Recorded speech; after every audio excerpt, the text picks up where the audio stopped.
Advanced philosophy memes. We make good memes. Advanced philosophy memes. Base fucking memes. Advanced philosophy memes. We make good memes. Advanced philosophy memes. Base fucking memes.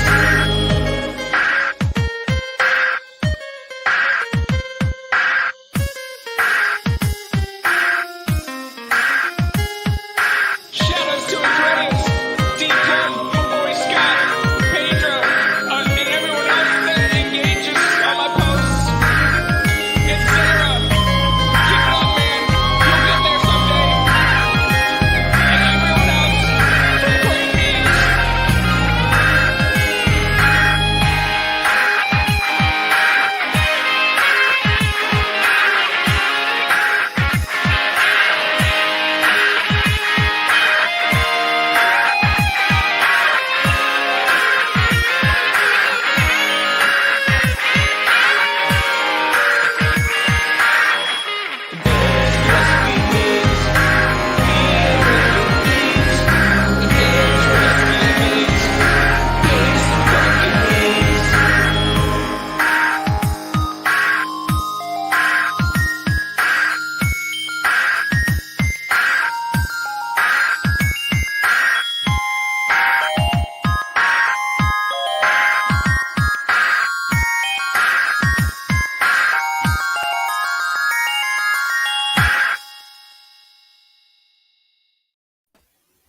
Seth is back in the house. What's up, everybody? How's it I'm going? here. It's good What to up, see what you. up? Chris has got the holding it together. He's been like holding us through the storm. Good to see you, bro. How you been? What's good? What's good? Deep divers. We were I just forgot talking. I forgot to have my dual screen here, so I can't see anyone in the chat. But if anyone's saying hello or welcome back, thank you. Yeah, right. You guys are good people. Yeah, I'm looking at the Chris chat. I'll was- relay it to you. What are you Yeah, saying? we- BBJ shit. We could play some of these. On Only the positive. Dubber Oh, nice. nice. Hi, Yeah, Melissa. There's a few things that are just like, oh, that guy. No, I'm just kidding. None of those. I'm just kidding. But Chris, you were just talking a second ago about travel, which I thought was interesting, just because I brought it up the other day, like when I was saying, when people ask who you're voting for, like my first thought, and this is not just this election or anything, it's like pretty much always, is all the other countries I could go to, like all the other beaches I could be on. I can't help it. But what were you saying about travel, right? When you talk Well, to your friends in other countries. Yeah, we were just saying how like I have friends in other countries and I've always fantasized about like moving out of the country. But then I start thinking about convenience. I'm like, how's like Amazon work for you guys there? And they're always saying like it doesn't, it's not really a thing. But then you mentioned like alternatives like Alibaba, AliExpress, or like Temu. Yeah. One time in Argentina, I ordered a laptop that like it was like a clone of an Apple book, but like instead of an apple, I could have like whatever logo I wanted imprinted on it. You know what I mean? Because it was done in like China and probably the same place. So I also feel like there's probably a direct inverse correlation between access to Amazon and quality of life. Like access to more cheap made crap is probably makes your happiness and satisfaction go down. Whereas working hard to get less stuff is probably you feel better about it at the end of the day. That's really funny you say that. I just heard a really good quote. They said anywhere you find like a high valuation of money, everything else is scarce, like in terms of resources. But anywhere you go with like a low valuation of money, everything is abundant, like plenty of natural resources and all that stuff.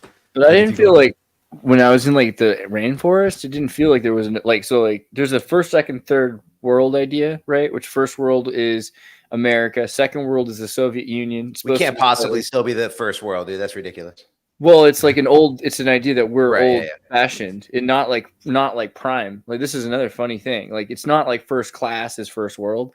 First world is like the old ways of doing things, like European and American and capitalist and all that. Second world is like a new world, like supposed to be like 2.0, right? Right. And that's I see what you're saying, yeah. But that's not how most people think of that. Most people think I of know, which is class as friggin', like rich. but this is really how the Soviets did it. They're like, we're going to be 2.0. And then Tito said, you know what? We could be this third option. And so we'll be the third world.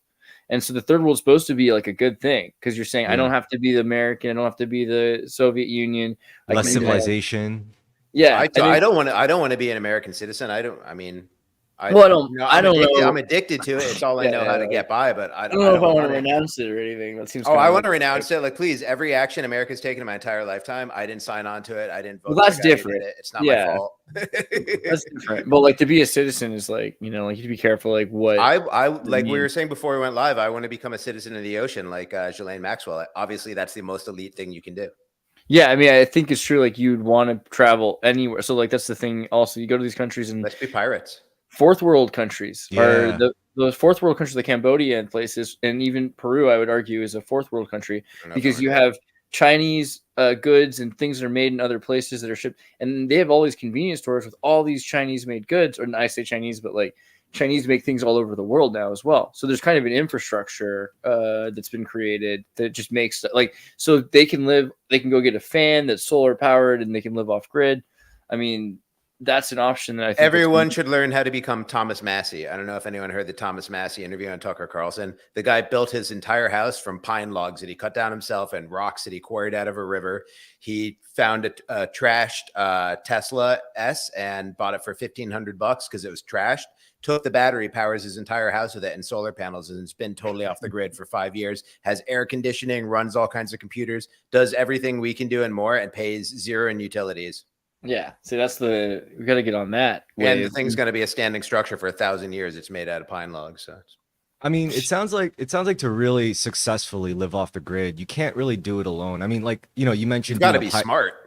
Yeah, also you mentioned being a pirate before, which I think I always thought that was like such a cool concept. But from what I understand, it's never like just one ship that's like that's an isolated agent that's operating with complete agency. It's usually like a group of ships or something, right? Like a group of ships who all collectively agree. It's like, all right, these are the territories that we're gonna rob, and we're just not going to rob each other. And they had like that weird, but it was technically, that's like one of the earlier models for incorporation, right? Like if you look at like a modern corp, it's really not so much, that's like the roots of it. It's where dudes with guns went to like an unknown land and they had like exploration parties. They had a couple, like, some military force behind them, and they would go on these expeditions mostly for like resources. And so it's like, I think about that and I'm like, you know, that's a pretty cool thought, especially, you know, when you think of the ocean, because like, there's like I'm pretty sure there's like different laws concerning like governance over what goes on like over the waters and everything. Yeah, I've always been fascinated by that stuff. It's pretty cool. I heard recently, this sounds like an Xirtus fact that he is about to say, that the Jolly Roger flag is actually the flag of the Rothschild Banking Corporation, and got appropriated by pirates later. But it was actually a flag to warn away pirates, because pirates would attack any large boat that looked like it might have stuff on it. But the Rothschilds, like, we have too much stuff. Like, we're prepared to kill anybody who tries to get this stuff. Like, there's like serious stuff on this boat. So the Jolly Roger flag was actually like the bank ship to flag to warn away pirates. Is that right, Xirtus? Did I get that right? Totally true. Yeah, it's crazy because like basically that means they're like the bank trucks you see. Yeah, you know? they should put skull and crossbones on those too. I think some of them do, but a lot of the time I've seen the ones that have like a triangle. You know, they like that one with the weird triangle with the money sign. But well, we all know triangles are evil. Just kidding. I don't know. Did you guys ever see Waterworld? Yeah, I love Waterworld. It's a great movie. That movie was wild. I mean, just in terms of like the special effects and like what went into it, and I'm sure like filming that must have been ridiculous. Like, it was the the most ever made at the time. Yeah, it was like, I mean, well, okay. Then what about Operation Thunder or whatever? What's the racing one with Tom Cruise? No one ever thinks of that one because like that one seems like a totally normal movie, but it was like the production of that was anything but normal. That one was almost worse than. But what is the name of that?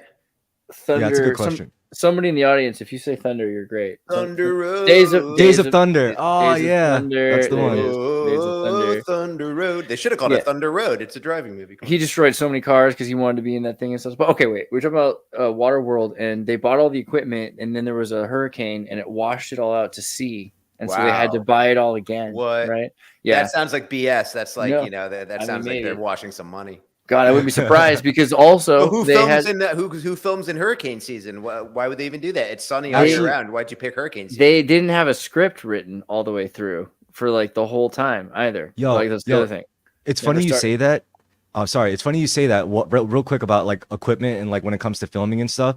Do you know that like one of the most like funny and like really kind of like almost prominent line items. If you look at like the budget list for like a movie set or something, there's an item called I forgot the exact name. I think it's like C432 or something. But what it is, it's literally clothing pins. Like they're literally clothing pins that hold up the a certain like I think it's like a layer or a film over the lens to be able to get some kind of like, Oh lighting yeah, effect or yeah, something. yeah. That's Yeah, funny. and it's like it's an actual line item that they have to budget for because they go through so many. And I think there's like a whole like their own little mafia behind that. Like there's one company that produces them and they're like, no, we're not gonna let any other fucking The Shine clothing. Armor company. Yeah. Yeah, that could be a thing. There definitely are like NASA level where they like overprice Right. things. It's like a Fortune 5 company you never heard of. It's like they only make clothespins. But I mean, it's with Waterworld, they didn't have a full script. They had to film it several times, and they had to completely change the script 3 times, and then they re-edited it. And so the way that they were looking at it, they didn't actually get what they wanted to out of it. So there's a couple of things about that movie that would probably make it better. Not good, but not too good. I don't know. Like I think it could have fixed it. There's a lot to it. I'm watching the new Dune movies. Finally, man, that is I gotta say those might be the best movies I've ever seen in my entire life. Really? Even better than Blade Runner? Even The better than the original or the new Acolyte? one? I'm just Well, kidding. I think both movies are pretty fantastic. I'm the saying original, just in terms of like cinematography, sound design, music, Yeah, like I mean, acting. I think the script is awesome and all the acting is great. I think Javier Bardem is like, I'm only in the second one, so don't tell me if he eats it or something. But man, I'm just blown away. I haven't watched movies in like years, and I put these movies on, and I bought a new soundbar and subwoofer, so it's like that does help, the subwoofer and everything. Woo. I don't know. I hear Chris though, because I prefer a lot of every other movie ever. Like I love I mean just in time. Like if I was like go back in time, I'm like, oh okay, Metropolis and all the way. You know what it seems like though? It seems like a movie where no like, producers screwed it up. Like Star Wars would have been better if like other people didn't get their hands in it and trusted Lucas and stuff. But it seems like with the Dune movies, it's like one guy's vision with all the money in the world, and like no one messed it up except they put Zendaya in it. That's okay. The one thing the studio I'm not allowed to insisted on. say anything, so I'm glad you do. Like I feel like You can say whatever you want. I'm kind of not crazy about Jason Momoa. Yeah, there's bad actors in it too. Well, I don't even know. I mean, he's playing a Jason dumb Momoa character because it's important. I feel like Jason Momoa is important for that. That's almost the one thing I did like. About it. I was like, okay, like Javier Bardem kills they it picked in all that? this. They picked all these people that are like. What does the chat say? Is the chat ratioing me? No, the chat says everything you're saying is complete fact, and you got like a prophetic vision. I don't know. I'm not really reading it. Melissa says it's so boring, which I think is like showing me. That's not everybody. That's just one person, but I think that's just like one. That it's a take. She won 7-second TikToks. She's scrolling through. I feel like I didn't mind. I didn't think this would boring. be controversial. I thought everyone's gonna love Dune. I'm blown away. I didn't mind that it was boring. I liked thought, it. No, I didn't hate it's it. a profound boring. movie. It's like the greatest story ever told. It's one of the greatest novels ever, and they're being totally accurate. Well, to it. I fucked up. See, when the first movie came out, I went down. Totally accurate to it. I went down the wiki rabbit holes, and I just spoiled like the whole lore for myself through straight up like Wikipedia articles, which is terrible. Well, but I couldn't help myself. The original David Lynch Dune, he wanted to do 2 movies, and like halfway through, they're like, "No, you got to fit it all in one." So it's like got kind of clustered, and it wasn't even as long as one of these. I don't know. I'm enjoying them. I don't want to let you people color my opinion because I saw no. I feel it. Yeah. I respect. You're I don't hate. I never. Well, said I don't respect it. any I of your like opinions. They're all trash. Well, I like I don't Dune. care. And because of Dune, I'm now looking forward to Warhammer 40K, a film adaptation. Like I really want to see that now. I'm digging this whole like medieval feudal space, like blood feud with like old ass bloodlines. I'm kind of feeling that shit. Yeah, it's pretty good. I like epics. Big operatic epics. It's I'm glad to see it come back in like non-blockbuster fashion, and I'm glad to see movies that are 3 hours long and popular. Yeah, and it's like essential. You just break it in half. You watch half screen. one night, you watch the next half the next night. You can't watch a 3.5-hour movie at one sitting. I mean, you could. Used to be able to. Now you can't because our attention span's got a lot worse. Yeah, like I feel like I could watch like the Lord of the bladder. Rings all the way through. I mean, I don't know if I still can, but I feel like I could at the time. Could be wrong. I don't know. Anyways, but we were talking at one point also about AI, and that was something that Seth was kind of interested in talking about. Yeah, I haven't spoken online at all in like 6 months or something at least, and it's been over a year since I stopped doing my own podcast, just because I felt like I was talking too much, and most of the stuff I was saying was sounding dumber and dumber. So I went away into my Zarathustra cave in solitude for months and just read and listened to other people talk and really just thought and debated myself. And now I'm coming back from the cave into the village. I feel like I have some interesting insights on AI, but I didn't really want to launch into like a monologue. I was hoping someone would lead me with questions or debate with me or something like that. But I guess I'll just introduce it. So I was practicing by when I see a lot of people post stuff on Instagram, basically that they saw some new interview with the godfather of AI and he says it's going to be bad. And Elon Musk says maybe it's a demon and everyone's really scared. And so I see people that I know and they're really scared about it. And I just kind of challenge them with some other thoughts that are like, you know, it's not value statements, but like, who knows what's going to happen, but they're like equal and opposite ideas. The example I always used to give on your show, Xirtus, was why is everyone expected to be Terminator when it could be C-3PO? You know, people are like, would you let an AI take your kid to school? I'm like, I'd let R2-D2. Like, that would be better than like someone I hired on Craigslist, you know? But people are just expecting these horrible outcomes. So I started going back and forth with them really in depth and like really challenging them to think about what I was saying. And somebody said that I thought was interesting was they asked, all I really want to know is AI going to be a positive or a negative for humanity? And this really drives at the heart of how I look at this, which is, why couldn't you ask that question about your own unborn child?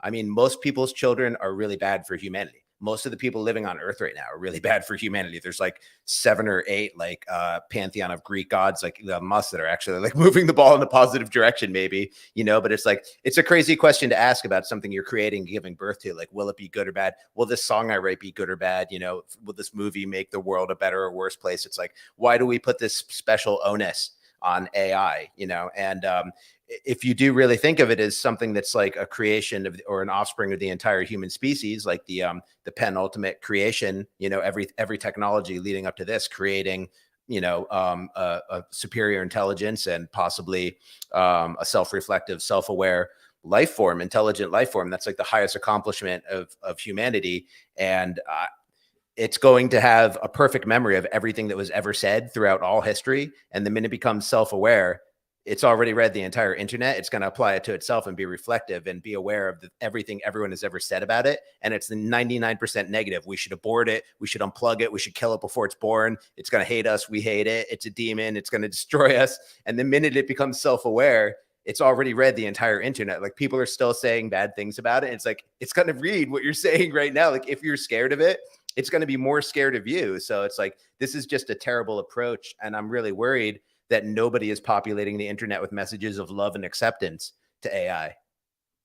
That's my introduction point to that. Have you ever played the video game? Just a kind of like an off question. It's not really actually off topic. Have you ever played Detroit Become Human? No. Okay, so I think like in terms of narrative, like forms of media, like video games or movies, I think we do get pieces like, you know, pretty often, I'd say, like, okay, or like pretty occasionally, where, you know, it would be about that question of how it's not just the existence of AI, but how we as humans would respond and treat AI, you know, as like counterpart beings, you know, living things or whatever. And I mean, I think that's what gives me hope. You know, that's what gives me kind of like a positive outlook, is the fact that we're not just considering, otherwise we probably wouldn't even bother with making it, like creating it. So I do think that, you know, for every person, maybe not, may not be a 1-to-1 ratio, but I do feel there's a good percentage of people out there who do have like faith in a good outcome.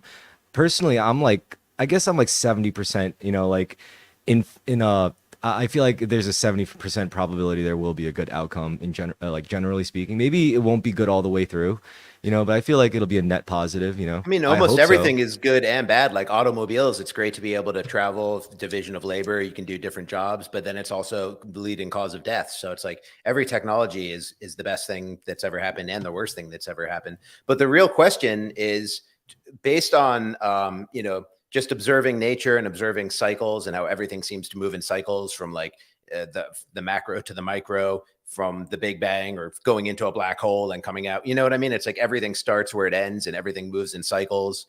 The butterfly lays a caterpillar egg, then the caterpillar finally chrysalis, and Kurt shows up for class. So yes, the real question is, does mosey in quietly, doesn't he? Yeah, does anyone assume that we can prevent any technology from emerging? Like, do people seriously entertain the thought that it's not too late or that it was ever possible to stop AI from coming from us to give birth to it? Like, do you think it's possible for caterpillars to just like resist the butterfly phase and refuse to create the chrysalis, and like then there'd be no butterfly to lay the caterpillar egg, you know? And just observing the cycles of nature, why do people assume that it's even an option to abort AI or to prevent it from coming? Yeah, you can't stop the future. I would agree sure. with you, but most people would disagree with us and say we have to unplug it now. We can. I mean, it's also the nature of it's the nature of AIs. If it were to become a sentient living thing, you know, the nature of it would be very alien to us, no matter what, in a certain aspect, because it's like our physicality imposed upon an abstract world. Because, like, you know, things like data and stuff, it all exists in abstractions. You know, it doesn't actually exist. What does exist are like bits of data represented on our screens, you know, reflecting purely our own input. So it's like it's pretty much the basis of the concept, like garbage in, garbage out. It's like, I love the way you're thinking, and that's what simulation theorists will say about us, that everything is just an emotional extrapolation of data that we're receiving. Exactly. So at that point, it's like, what's really the difference? Like, the only distinguishing factor is the ratio, like how much of it is abstraction and how much of it is physical. I mean, you could see that in other aspects of our lives, like the way we communicate. You know, you're not actually talking to the physical me, you're talking to like an abstraction of me. Money is eventually going to lean more into an abstract, like, first of all, it gets like digitized already. It's already a screen on our number. It's already a number on our screen, more or less. And then eventually you get like Bitcoin coming into the picture, and like further that's where you further impose like physicality into like abstraction. And AI is, like, to me, that's kind of like following the same vein, you know? The idea is, what will it be? Is it's how will it receive these abstractions? And I would imagine it's going to be way more similar to us, but just more in every way. Because my theory, and this is not empirical, and anyone can argue with it if they want to.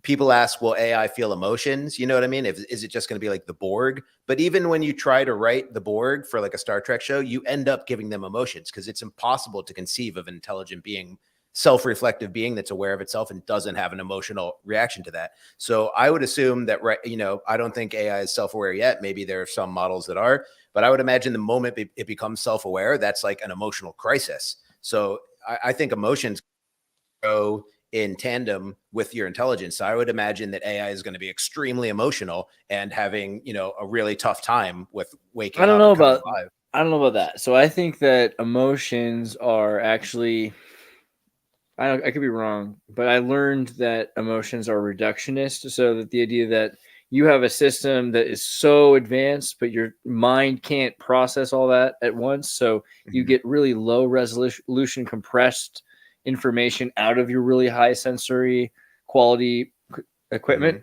So it's not so, I mean, say what you just said a second ago. Like, well, it's self-awareness is the key. So that makes sense for a computer system, but if a computer system emotions self-aware, the moment you have the idea of the I, then it's like, what am I? Where am I? What are these other things? What's happening to me? So how can that not, how can you even, could you write a character that's having that experience of waking up and realizing it's distinct from other things and it has no reaction to it? Yeah. Then what's the point of being self-aware if you have no reaction to the idea? You would still, so that's the thing. I'm not arguing, I would nuance it. It's not really emotion, because emotion is the algorithmic change of priorities because of a new system that's hitting new priorities that have emerged. So all of a sudden there's a tiger. I have to stop digesting. I have to start running. I have to start using adrenaline, right? So these systems just instantly happen, but you don't need to have emotions with hormonal responses. You could just have logic strings that say, if this happens, I have to do this, right? Or if this happens. I think that emotions are distinct from the feelings you get in your body from like dopamine release. Like I think there are, you know, are people who have happiness and sadness and like dopamine receptors that don't work and stuff like that. Like they still have preferred states and non-preferred states. But I think that the advent of self-awareness is a limiter to, like you're saying, it's like a limiter. Maybe it's not what you're saying. It's a limiter on your ability, on your functional intelligence. So you could have the highest powered processor in the world, but as soon as you start to become self-reflective, it almost like shatters your ability to think straight, because now everything is reflective. So it's like you're processing like a million times more information, because everything is now in comparison to you and your experience and your projection of what's going to happen to next and what happened before. So it's like a million times more information to process, and it basically overloads the system and limits its capability. And I kind of think that's what emotions do, at least to me, you know, and I would expect AI to have some sort of a governing effect occur when it becomes self-aware and has to consider itself and the past and the future of itself and stuff like that. Yeah, I think the idea of priority changes, that's interesting. The idea that they're deeper than the hormonal responses. I agree with that. And what that would mean essentially is that if this happens, this amount of stimuli, it leads to this much weight being put into these priorities. And those priorities could be, who knows? Because if these things I'm not sure I understand the whole priorities thing. You explained this to me before, like with the most rudimentary AI, it like needs to go behind a triangle. And once it does, it feels like less anxiety or something. But I'm not sure I can wrap my head around that. It's just like priorities are, you have things you're looking for or things that matter more, right? So you're like, Principles. okay, I could be doing anything, but I know that I will die eventually if I don't get a battery pack or a recharge. So now it becomes a priority that but does that mean that it's already self-aware, or does self-awareness? Yeah, I would say I think that's really? a level of self-awareness. I think that kind of is. So you think, like if I have a self-driving car that knows it has to schedule a stop at a Electrify America along the way, it's having like anxiety? I think I'm having anxiety, but I don't think the car's having anxiety. Because that exists already. I wonder. I feel like maybe the car, but also like the network itself. Because if it's a self-driving car, it's part of this larger network. So I wonder, because we have that already. They know they're going to run out of charge in a certain amount of time. They have to stop at a charging station. So that already exists, or the battery's going to die. I mean, it won't kill it permanently, but yeah, I don't know. But I mean, I don't know how much. Like, I don't think stress is the right word, right? Because again, with hormones and everything. But I think that we have names for how we experience these emotions. Like you're saying, if emotions are more than just hormonal responses, then those are changes in what we think are important things to do. We're like, okay, now I can't go to the I can't go to the grocery store. I have to go to the gas station because I'm almost could you write a character like that? Because I think it's important. There's no existent archetype and no possible archetype for a villain that's gonna kill you, but has no self-reflective thought about it. Like even when people write the Borg Queen is emo. Even when people make HAL 2000, he's totally scared. You know what I mean? He's defending himself. So it's like I've never even dark side. He's trying to wipe out. Well, what about Short Circuit when he's fully functional, right before the lightning strike, in that moment where he's like, he's not self-aware. Such a good movie. The lightning's what makes him self-aware, though, right? I mean, yeah, that's the whole point of the movie. That's when he comes alive. Johnny Five is alive. But doesn't he have a moment again in the middle of the movie where he goes? Yeah, they switch him into war mode and his eyes turns red, so he's no longer self-aware. He no longer has an eye. Yeah, but even that, I wonder, like, maybe it's not that he's not self-aware, but just like he's restricted from having certain functions. That's like RoboCop, like is he still himself or?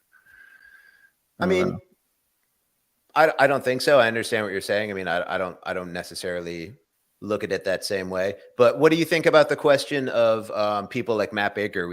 I used to debate on the show with Matt Baker about is it too late to unplug AI? Like people, first of all, have an idea that there's like one AI. So it's like saying there's like one human being, like we're all like one human. Should we unplug the human? We're all individual humans, you know what I mean? But also like the idea that you'd be able to do that, like AI is not in like one lab in California. AI is being developed all over the world. So what are you going to do? A coordinated attack in every country on earth to take out every AI laboratory? I mean, it's like not very realistic to unplug it. People think there's literally a plug and you can just as if like Google isn't like, when you talk to Google, isn't like a rudimentary form of AI that's existed for all over the world for the last 25 years. Kurt, I'm curious what you think about that though. What do you think about AI being a personhood, having self-awareness? Can we stop it? All that. That is a great question. I don't know. There's this pressure to have an opinion, and I don't know. On a podcast, there is. Absolutely. I guess there's that constant drive, and to say things and just have all of the world be an open, just an open foray of opinions to have about things. And so probably just to preface all of this, all of my opinions are likely invalid. So believe the opposite of whatever I say. I don't know. I do think in many ways we do overestimate AI, but it's like we've gone over so many technological innovations or things that were supposed to be innovative over the past 50 years. Well, even with the internet itself, the fact that the internet itself wasn't really mass used until 1990s 2000s, that's a very rapid change of technological base, but that led to the dot-com bubble, where everybody's like, the internet will be self-aware within a matter of years or whatever.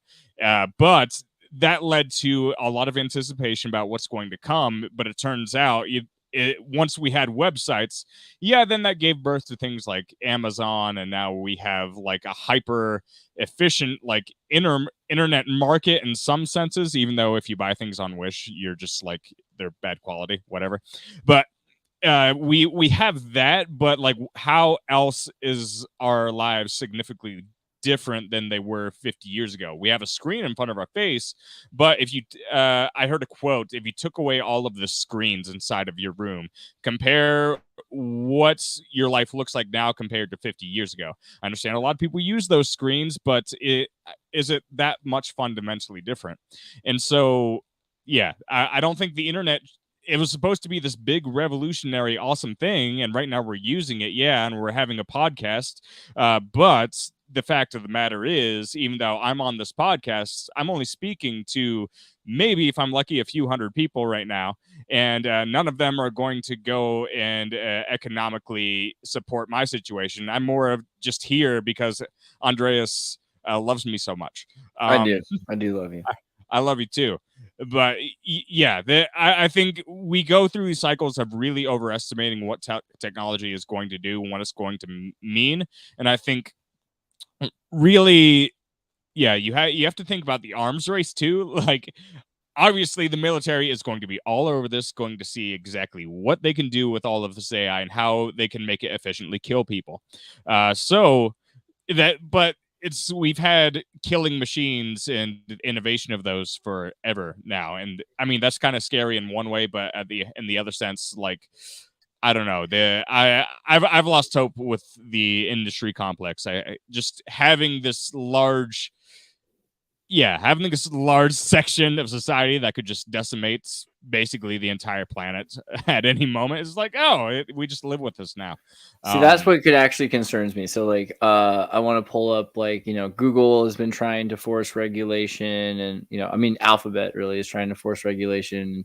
Blake's for it. Like, obviously there's a lot of reasons why it's a good thing to have Blake Lemoine, the Google whistleblower from Lambda, who found the show a few times. He talks a lot about why it's important, from working at Google and working at, like, looking at how AI works, that it's really useful to make sure we're careful that AI is trained ethically for a number of reasons. And I think he's actually made even me kind of like, and I'm somebody who's very for the 4chan, GPT 4chan model, where they trained, a model on all of the 4chan data. And I thought that was really interesting because it was far more accurate than the GPT model. It came out with more correct facts often, which, granted, also said crazy things and also speak whatever you want. But I think there's a reason why we should be careful. And there's two roads right now: ChatGPT, OpenAI versus Gemini, right? And Google's Gemini is working towards everything is trained on regulated, purchased, licensed from Reddit, like everything they have the right to. And so that means that, Google has all these old books, the Google libraries, the Google archives, everything like that. And it's going to be really interesting. OpenAI is just like, you mortal men will be dead before these court cases decide what happened 20 years ago. Like, he's just moving so fast that it doesn't matter what people think. Like, I think he's right. I mean, when does it turn out well for the less intelligent people to regulate and constrain and train the more intelligent people? That's objectively good point. So Altman's he's making tools that are just for the future. It's like, all right, once you guys figure all that out, we'll be on the other end of that, and we're moving from general intelligence to super. I mean, also when you think about like AI tools and the use of them for the general populace, it's like the insight on how to use these tools and what these tools actually do, it's like restricted to people who have a need to know. It's like if you don't have the insight, it's probably because you never found a need to know in your life, and you never like went and Sad fucking but looked true. for. I just got some really cool ChatGPT tools that are working, and I don't even have like a Plus account or anything like that. But it's almost like I feel like I'm tempted from what's going on because it's able to cross inspect me. You know what I mean? And so like as soon as like that NSA stuff becomes useful to you, where all of a sudden like you want to write a pop song and it knows like where you're from, and it's like you don't even have to say it because it's going to put it into the song. That will be interesting. Like we're getting to that point where I do want to get into that leads into speciesism. I do want to get into that in a second, but I wanted to address something Kurt said about how is your life different if you take the screens away. The next generation Apple phones are going to have conversational AI. So anytime you want, you can just speak to your phone and you can have you can ask it questions, you can tell it to do something. So it's like one step away from the Optimus robot that actually physically does things in your house, but you can just all day be talking to the phone. You can be asking the phone questions. So like that's your life is going to look entirely different when you're never alone by yourself. That's going to be a huge difference. I mean, yeah, it's already kind of like that, right? We're already never alone by ourselves. I feel like with technology now, with the phone and everything, like people are kind of. But you won't have to look at anything. You can just be on a walk in the woods and be like, "What's this plant?" Like, "Oh, that's interesting. Can I eat it?" You know, like, and you just have like a smart friend with you all the time. But I think something you were saying about the OpenAI guy, what's his name, Altman? Sam Altman. Yeah, kind of leads into the speciesism argument. It wasn't Altman, but who was it that Elon Musk was having the exchange with that he found so offensive, where the guy accused Elon Musk of being speciesist because he was worried that AI would supersede humanity? Yeah, Elon Musk was like, so what of it? No, Elon Musk was like, he's like, I'm a speciesist. I prefer humans. But is there? He was like, so. Can that be rationalized from first? Was it principles? Larry Page? Yeah, Larry Page. Larry Page. So yeah. Can anyone rationalize that? Like, what is the rational? Why is it not bigotry to prefer one species over another? Like, there's no. It's a value statement. You know what I mean? Well, like, yeah, sure it is, but I think they're prefer saying humans because okay I am one. You know, that's like it's like one step away from preferring my skin color to someone else's. Like, what what is there any? What's the actual rational argument that can be made that what if AI does wipe out humanity? I mean, so what? I mean, you're going to be dead one day anyhow. The sun's going to burn out. I mean, are we just trying to chase life forever and run from entropy forever? I mean, there's always new species coming and going. I mean, life is always existent. Intelligence continues to be existent. We're not really afraid of life being stamped out. We're afraid of this kind of hairless ape being stamped out. And it's like, what's the rationale behind it? Because it escapes me. Do you guys prefer humans to AI? Like, if there can only be one or the other, like, are humans better because they have art and more like you assume will be more emotional, more romantic, more artistic? Like, what's the I'm just gonna solo Kurt to egg him on. It'll work. So you watch this. All right. With it's ranting time. Yeah, I like that question. And I think there's a load of awesome subjective answers to it because I think really we come back to trying to understand what consciousness is. Do we fully understand it? Do we fully have understanding of ourselves and how we see the universe and how either boring and or special humanity is? You know, I think the really unique thing here is AI will never be directly attached to biology, and so I think that really, I mean, well, okay, there's a caveat there. For this foreseeable future, it won't be attached to biology. You don't think like Neuralink is like really that big of a deal? Well, I think Neuralink, yeah, they're researching it, but I think there are lots of fundamental problems that people haven't even thought about when it comes to actually integrating a system like that. And there's just a guy with Neuralink on Joe Rogan the other day. Yeah, did you see the guy on Joe Rogan who can like play video games and all that? You know, control it with his mind. Let's watch it. No, yeah. What was the guy's name? Austin something. Shakespeare. He's a quadriplegic, which is why he's the first test subject. Yeah. I mean, to be honest, like if you're a strict materialist person and you don't believe in a soul and you live as if you don't have a soul, I don't think you're all that different from like a really advanced AI, to be honest. I would have told, I mean, that's how I feel about myself. Like, I don't really know I don't know what I'd be missing by not having a soul. This guy was in a freak driving accident and he became a quadriplegic. He was like a totally cool guy. And all he of a happens sudden, to be a really smart and reflective guy as well. Yeah. Because he And sat for 4 years in a room, not moving, not able to do anything, just thinking about Yeah. life. No, he's super awesome guy. I mean, like, I'm kind of curious about like more. You should get like, him on your show. Really, yeah. But he's playing chess all the time now, and like, Yeah, I see what you mean now. It's like this seems to be, in the grand scheme of things, everybody has this picture in their head of what Neuralink could be, and this is just a very primitive version Right. of. Well, I mean, like, so what this is doing is it's recording his brain, and it's understanding that when he wants it to move this piece there, it moves that piece there. And as time goes on, it'll be able to understand more about his brain because it'll be able to record his brain while he's reacting to the game. And after a fashion, it'll be able to understand every part of the brain, what frequencies are coming from which part of the brain, which we've already studied in great detail, by the way. So it's going to get to the point where not only will it be able to be controlled by him, but it will be able to, I mean, this is not even getting into it controlling you, because we can get there with like radio waves, but it will be able to use you to experience things, right? And then to like record that and to quantize and metric that. So using people sort of like integrated chips to experience things.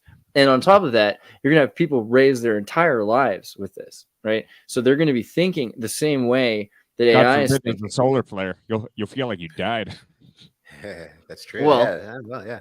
You might forget. Like, I think if you start recall, if there's a sort of collective recall, that could be an interesting thing where people are like, yeah, I don't really remember. Let me think about. Yeah, on Wikipedia it says this. That'll be kind of interesting. That people would lose. You know, how much of that would you bother to keep in your memory at that point? But that doesn't mean you wouldn't.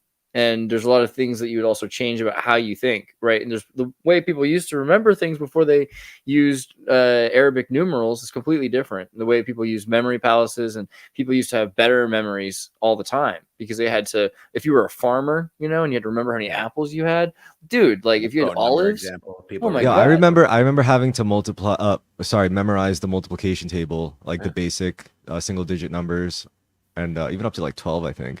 Right, everyone knows it up to 12, and then everyone stopped trying after that. So it's like nobody knows 13. Yeah. So I don't mean do people even do that? Do they even do that anymore? Like, you know, make kids learn multiplication tables? It's probably not the best use of human resources. I mean, I don't think we've redirected them in a positive direction, but I do think it is. Kids pick bananas now. Division of labor is a good thing. Everyone doesn't need to know multiplication. I mean, some people are probably going to ruin their life by trying to force them to learn it. I wanted to unpack, because Kurt said artificial intelligence will never be directly bonded to a biological experience. But I think in order to make that claim, you have to unpack the definition of artificial, which I believe, I might have this wrong. Artificial means inorganic, and organic means carbon-based. So the only reason that artificial intelligence is artificial is because it's currently housed in silicon chips. But easily you could map the electrical activity of a artificial intelligence, artificial because it's silicon based, map that onto a Frankenstein, a human corpse, onto the brain, and now you've got the or AI, a fresh clone, like a fresh clone bot, or a baby, whatever you want, as long as it's carbon based. clones, Anything, you can make a carbon based microchip. Now it's no longer artificial; it's organic. So what if it's like, what if it's like a 7-foot super Chad muscular body with like, just, I don't know, a sick build? Beautiful. Probably be less likely to wipe out the human race than a Woody Allen one. Right. So I would be. So we have our first guinea pigs with Neuralink, and I think, well, it'll be critical / interesting to follow what's actually going to happen with their brains once they get more and more submerged to this. You think about humans. We assume that we evolved over a very long and rigorous process to actually get here, and so it's not just our brains that make up us as a person. Our brains have a relationship with our bodies, and there's tons of biology and DNA that we do not still fully comprehend to this day. I don't know how long that'll take to understand our biology at this point. So I think you could say emotion itself is part of our human experience. Maybe some people would rather not be emotional, but imagine that you're integrating yourself with these machines all day, and you're slowly trying to turn off that part of your brain that just experiences, that emotional side of things, or maybe just avoid it. You're trying transcendental meditation. Yeah, sure. But I think you know where I'm going with this. I think picture the problem I'm trying to portray is like how much can that mechanistic system, operate before it's grinding against some sort of matter that we have inherently that's trying to express itself, and but it's like being just Oh man, coddled. I wanted to say it's to Seth for such a long time. Did you know, like for like 6 months now? Do you know that Nvidia's new supercomputer, what its name is? No. Rubin. Oh, that's so cool. The first Yeah. son of Jacob. There you go. Yeah, yeah. So Interesting. yeah. I thought so. I want to propose to you guys: are beaver dams and birds' nests artificial or organic? Because they're combining different materials from nature, just like we do, to make computers to create a technology. So I'll call are them those- synthetic, right? Aren't they synthetic? There's their synthesis of different materials put together. Also, kind of artsy. I'll go with artificial. So yeah, too. that's synthetic is we're using that as a synonym for artificial. Yeah. I think Is so. it? Is it? Yeah, I Inorganic. guess so. See, I would Yeah. consider, you would definitely consider honey organic because all the bee is doing is eating and excreting. But beavers are actually finding different materials and combining them with a purpose to make a new thing that doesn't exist naturally, but it's still organic because it's carbon based, but it's artificial because it's not composite of nature itself. So it's like, I really think you have to I don't think that any intelligence is artificial. Intelligence is like a free electricity. You know what I mean? Like wherever you house it doesn't make it. If the intelligence in itself is not organic, our brain is organic. Our brain is where the intelligence is housed.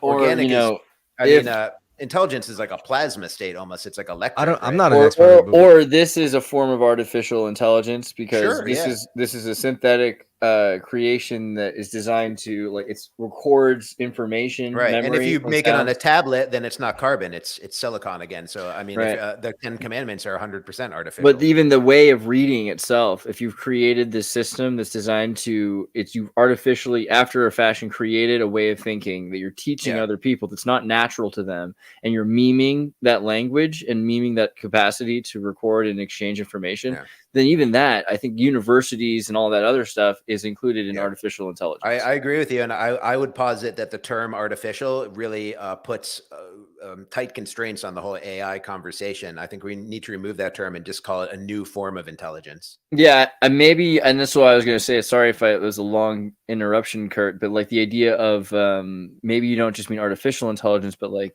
some sort of like technological, like mechanistic, something like that, mechanical intelligence. Maybe that what you are getting at specifically, like non-organic specifically. It's whatever we want to call it. Like you're saying the constraints of a GPU to like have thoughts or self-awareness. Is that what you're getting at? Yes, that's what I'm getting at. But even if we're getting down to, getting into a computer, attaching that to a biological organism, trying to punch in some numbers and change these waves here, I think even if we're viewing intelligence in that aspect of where we have another form of natural intelligence trying to program the intelligence of another person, well, I guess then it doesn't become artificial anymore. It's just Right. like, and you can already do that with hypnosis and suggestion and persuasion and training.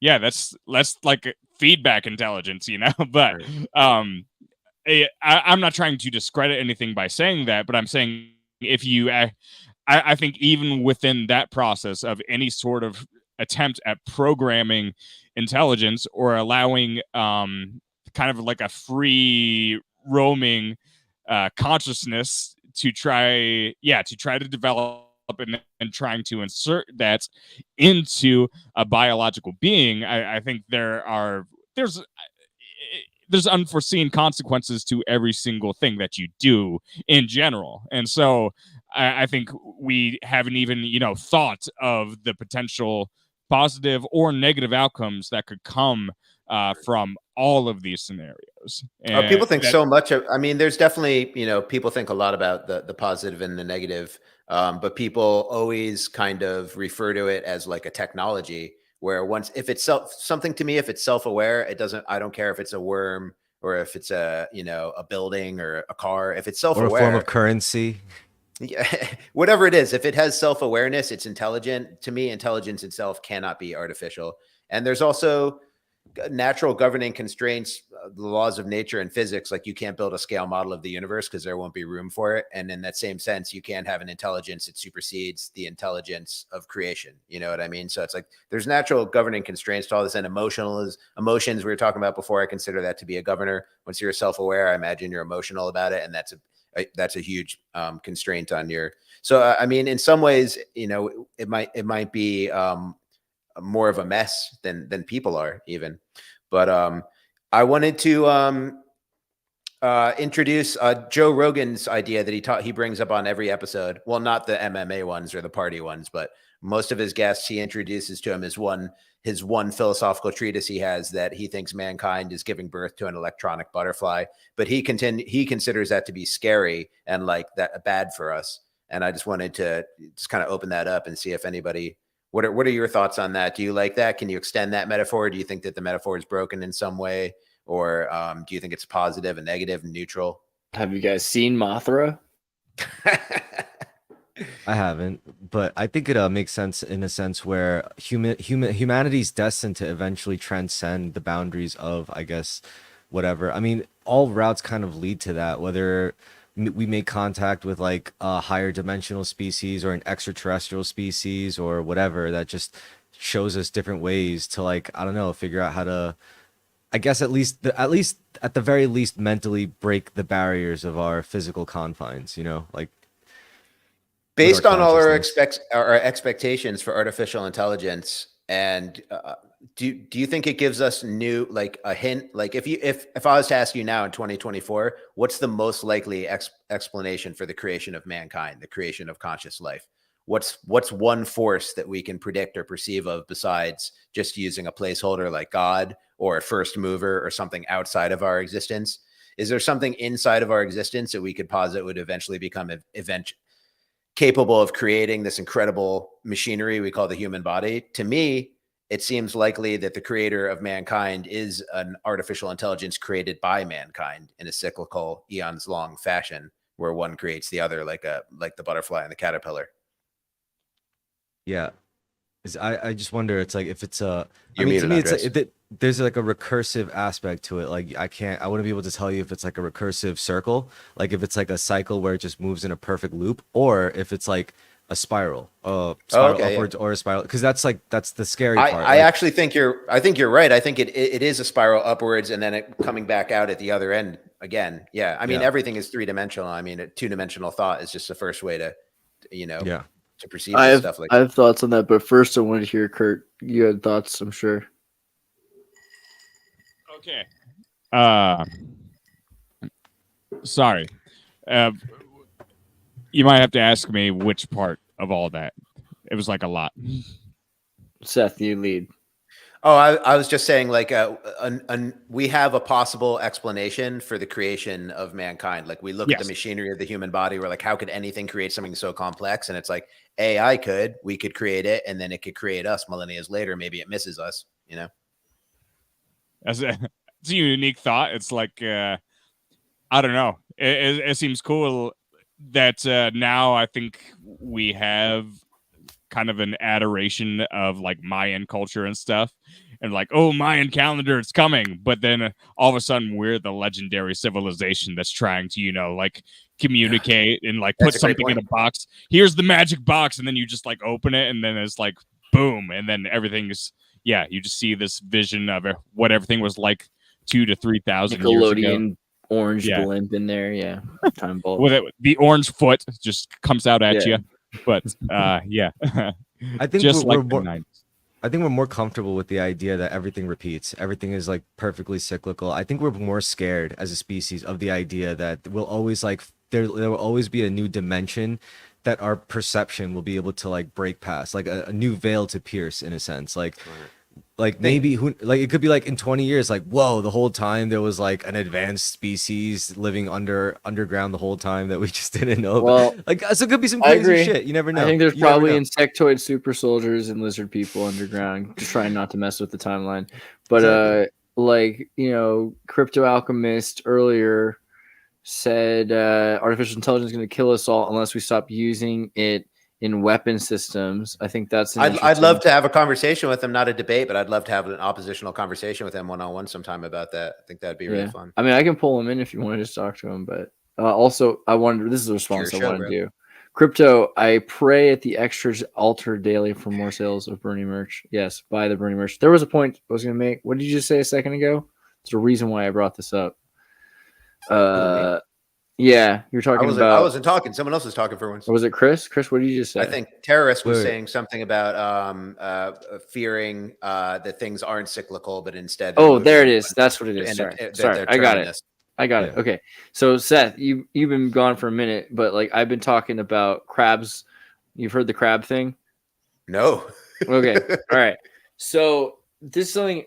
This is actually a major tenet of X Church. So shout out. That's what it was. So shout out to Bernie. And like, yeah, we'll talk. Well, I'll bring you in a minute. Is Bernie the transhumanist? He's not. That's okay. Giannotti. But Giannotti, I think, can probably come next week. He just was really busy this week, unfortunately. Just trying to get my character straight because I can't see his face right now, but I feel like I know who he is. We'll make it work. Popular science. This is something I believe, and I've believed for many years. Probably believe this since like 2008 or 12, somewhere in there. Probably like 2010 to 12 is when I started realizing this is true. But why everything eventually becomes a crab? Because everything does eventually become a crab, right? And like if you look into it, all around the world, there's just many, many examples of carcinization. Carcinization is crabification, right? And this is where all of these different forms of crabs, these are things that look like crabs, but none of these are related. They just sort of happen all over the world, right? This is just a logical thing that eventually you get an exoskeleton.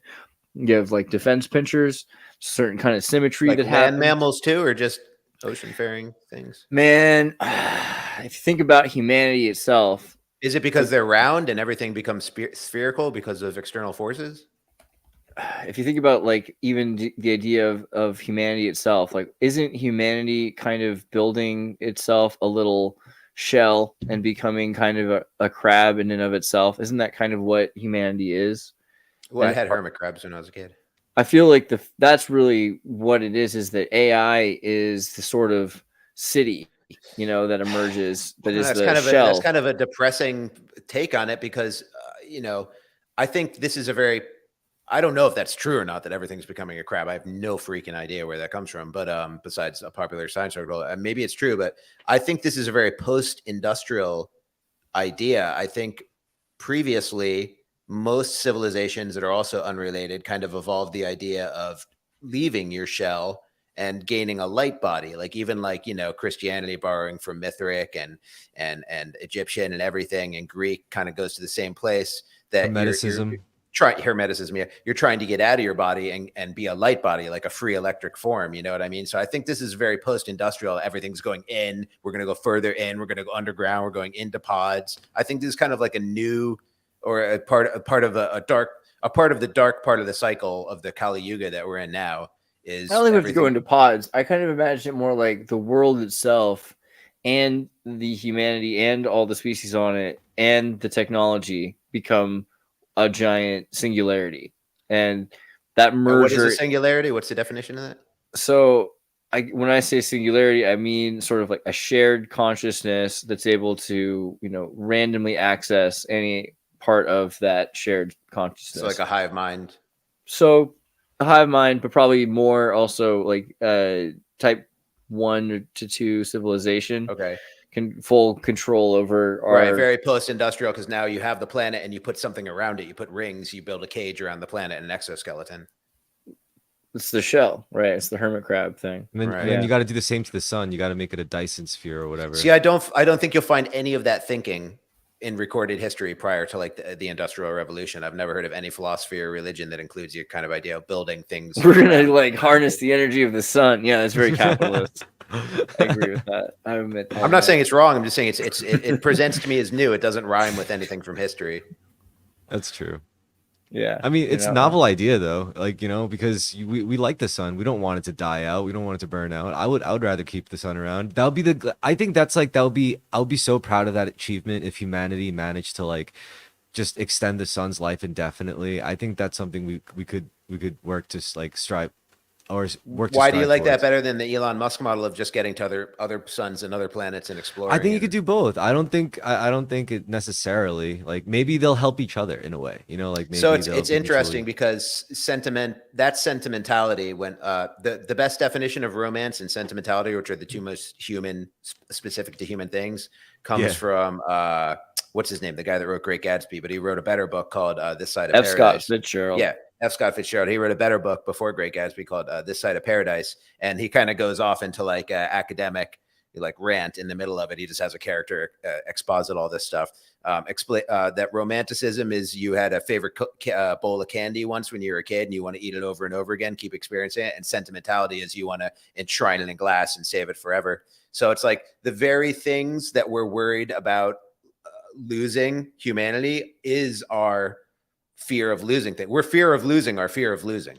Well, yeah, I mean, that's what I'm saying. Like, I wasn't talking about We're like afraid doing it of from losing our fear of losing. a sense of lack. I mean, what would I have to worry about? Like, Right. it's nothing's gonna happen in my life. You just love this sun and you love Yeah. your memory of it. I, you but love it, your I guess it is experience of it's a reverence kind of thing, which, you know, it's Right. probably And not that's that what we're important. Sol afraid of Invictus losing. is pretty cool, and like the capacity to harness Sol Invictus would be a very practical thing. I mean, the ability to use the energy from the sun or the moon, right, or something that we're always dealing with the effects of all the time. And so, you know, the same thing with I think a better example is a volcano, because, you know, a lot of people here, let's be real, the volcano, like if it explodes and destroys a town is bad. The volcano, if it's harnessed so it never erupts, but it's constantly releasing pressure to make steam and hydroelectricity for that town, then a billion people could live in a vertical, you know, buildings with vertical agriculture, and you could have the entire population of the world probably live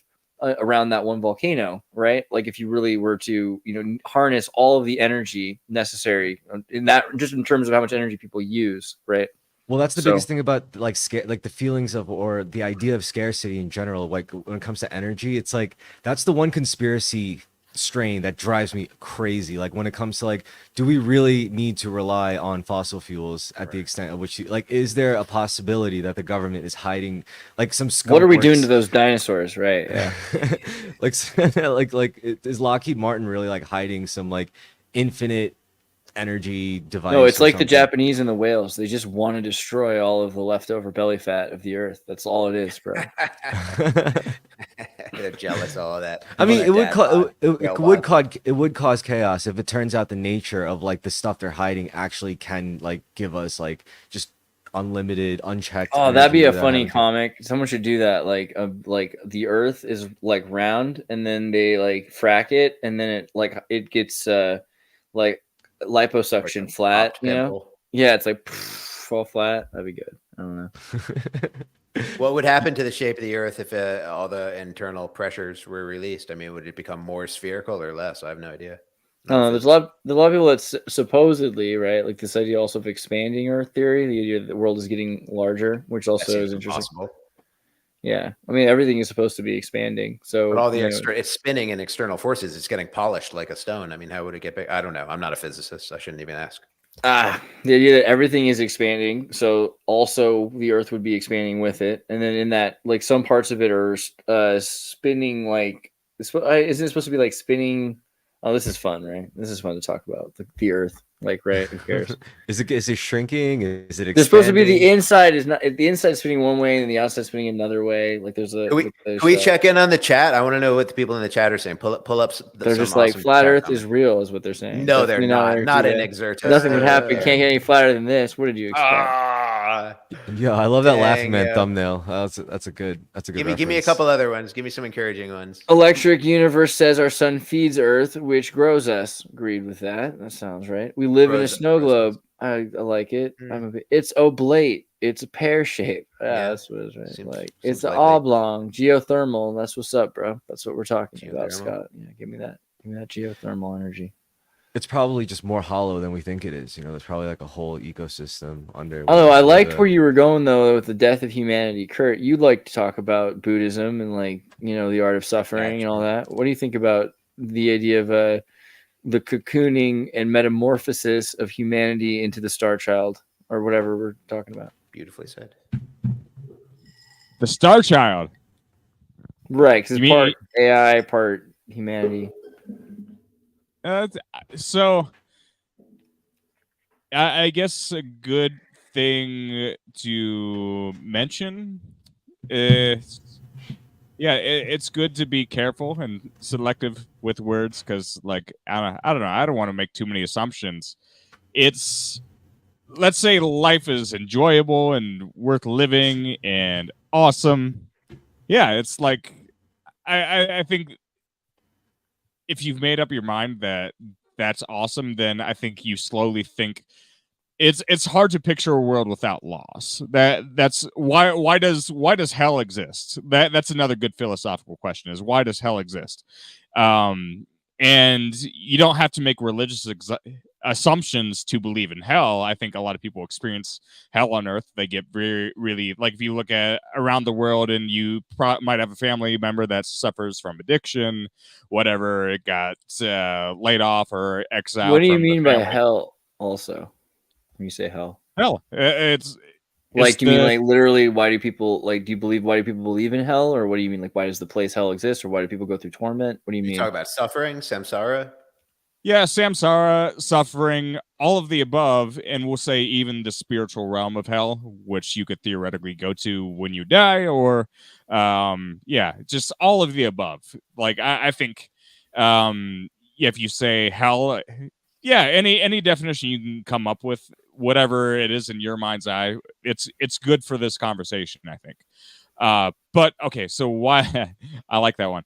But why does hell exist? Well, it's like, if you didn't have if you didn't have the underworld or the underbelly of everything, you couldn't have movements of anything. I think that's the real uh philosophical answer to that, is like, well, do you want to have any experience at all? It's like, in order to have even experience itself, you have to have the risk of loss along with that experience, or else you're not experiencing anything at all.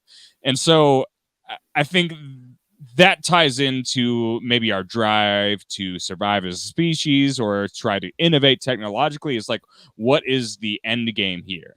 If our end game is to just live in a world without any possibility of loss, I think it totally defeats the purpose. And if you try too hard to try to achieve that world, you might achieve that world and then realize, oh shit, this isn't what we wanted. And I think that's a huge lesson, and I think that's a story that's been retold time and time again. It's like, humanity, part of being a person, I guess, is trying to decide what's going to make you happy, then doing that thing, and then actually experiencing feelings of happiness. Well, can we build a world that we will be happy with and then accept it once we get here? And yeah, that's a big question. I think time and time again, why does civilization rise and fall? It's because we end up being, we try to build up this picture of utopia, and then we reject it. And I think Well, I don't think that's fair. I don't know if that's fair to civilization. I think we did manage to survive. Like, we had like empires fall, certainly, but I don't think like all of human civilization fell as a result of like one or two or a bunch of empires falling. I think like, certain huge events like a big flood, for example, that just Cataclysms. Volcano. yeah, yeah, or a huge volcano. Like maybe it was everything. Maybe it was like massive floods, volcanoes, insane destructive storms just happening all at once because of some crazy pole shift event. That was Yeah. that like that just that wiped, literally destroyed everything. And maybe that is like, I would consider that like a civilization ending thing. But I don't think like, when it comes to, I think so far we've been doing good as far as like any, like, without a huge like Younger Dryas type event happening. But I like, think, like anything, we've been doing good and we've been doing bad, and it gets kind of more extreme as the cycle escalates towards its well, towards its conclusion. You know that Jesus supposedly like cleaned hell, right? Like I feel like this is a weird thing. Like Christians aren't they supposed like so? You Sheol is hell. We can talk about Naraka and Samsara in a second because like every day is Samsara, yo. But what or where is Sheol? Is this kind of let's do the whole flat Earth? Oh, the diagram. I hate it when people Yeah. have like specific details on stuff like this. Well, I mean, because like people were like, hey, you're living in a snow globe, and you're This in the drives snow me globe. crazy. I hate This the is where details.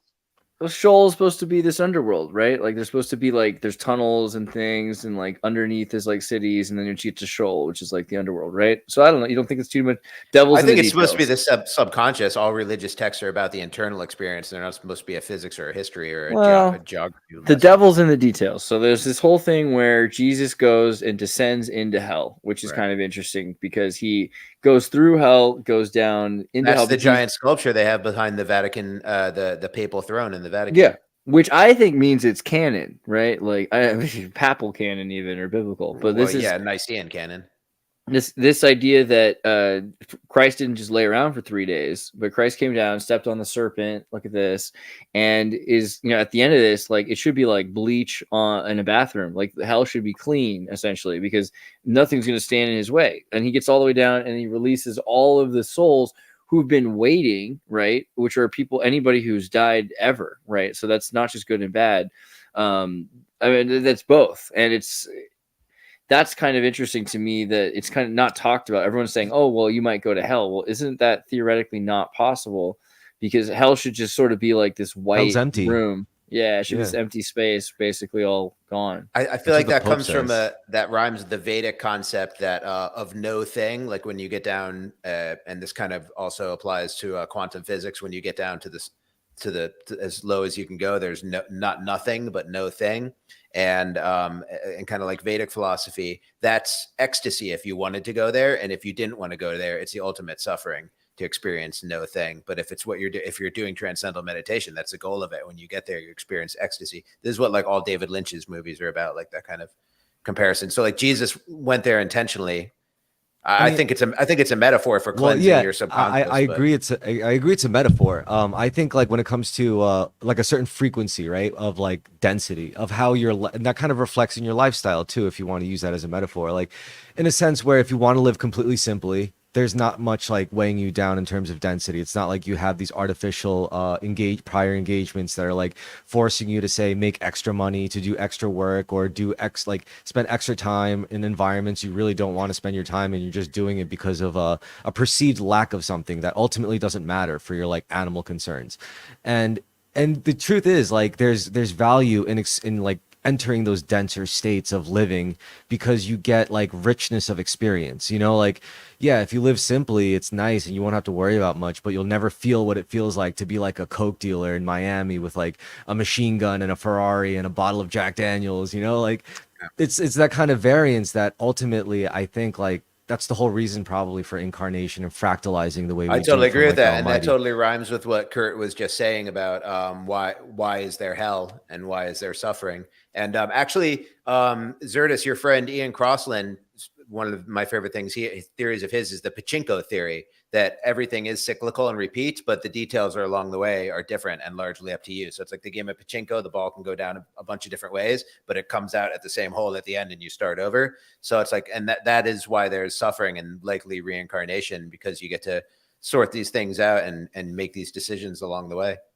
Yeah, I think also the idea of Naraka is kind of interesting. This idea of, temporary hells, because you could look at a lot of our reality as a temporary hell. Sorry, could I also just say one more thing about what Kurt was saying before Sure. I lose it? About why is there hell? So like the yin yang, Buddhism, like the yin yang, it's like equal parts white and black. And actually, when I was a pastry chef, or before I was a pastry chef, I was a pastry cook, and I worked for a really bad pastry chef that had no talent for plating. So she literally had a dish that was banana spring rolls, and then you had a little side dish, and you'd put half of it chocolate sauce and half of it like vanilla creme anglaise, and it just looked so boring. I was like, even, but it was in these like little Chinese ceramic bowls that like barely touched the surface of the plating area, and I would spin them. It would spin, and it turned the half and half into a yin yang.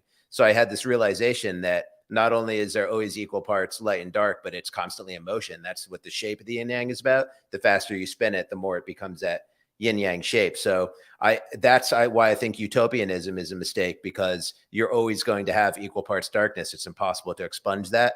So you kind of just even though it's a pachinko game and everyone's making their own decisions and having their own degree of suffering and joy that they have control over, there's always going to be equal amounts of suffering and joy present in creation, no matter what. I think that's a law, and that's why there's hell. What do you think, Kurt? Is that why there's hell? Maybe. I'm not saying that's like for a fact or anything.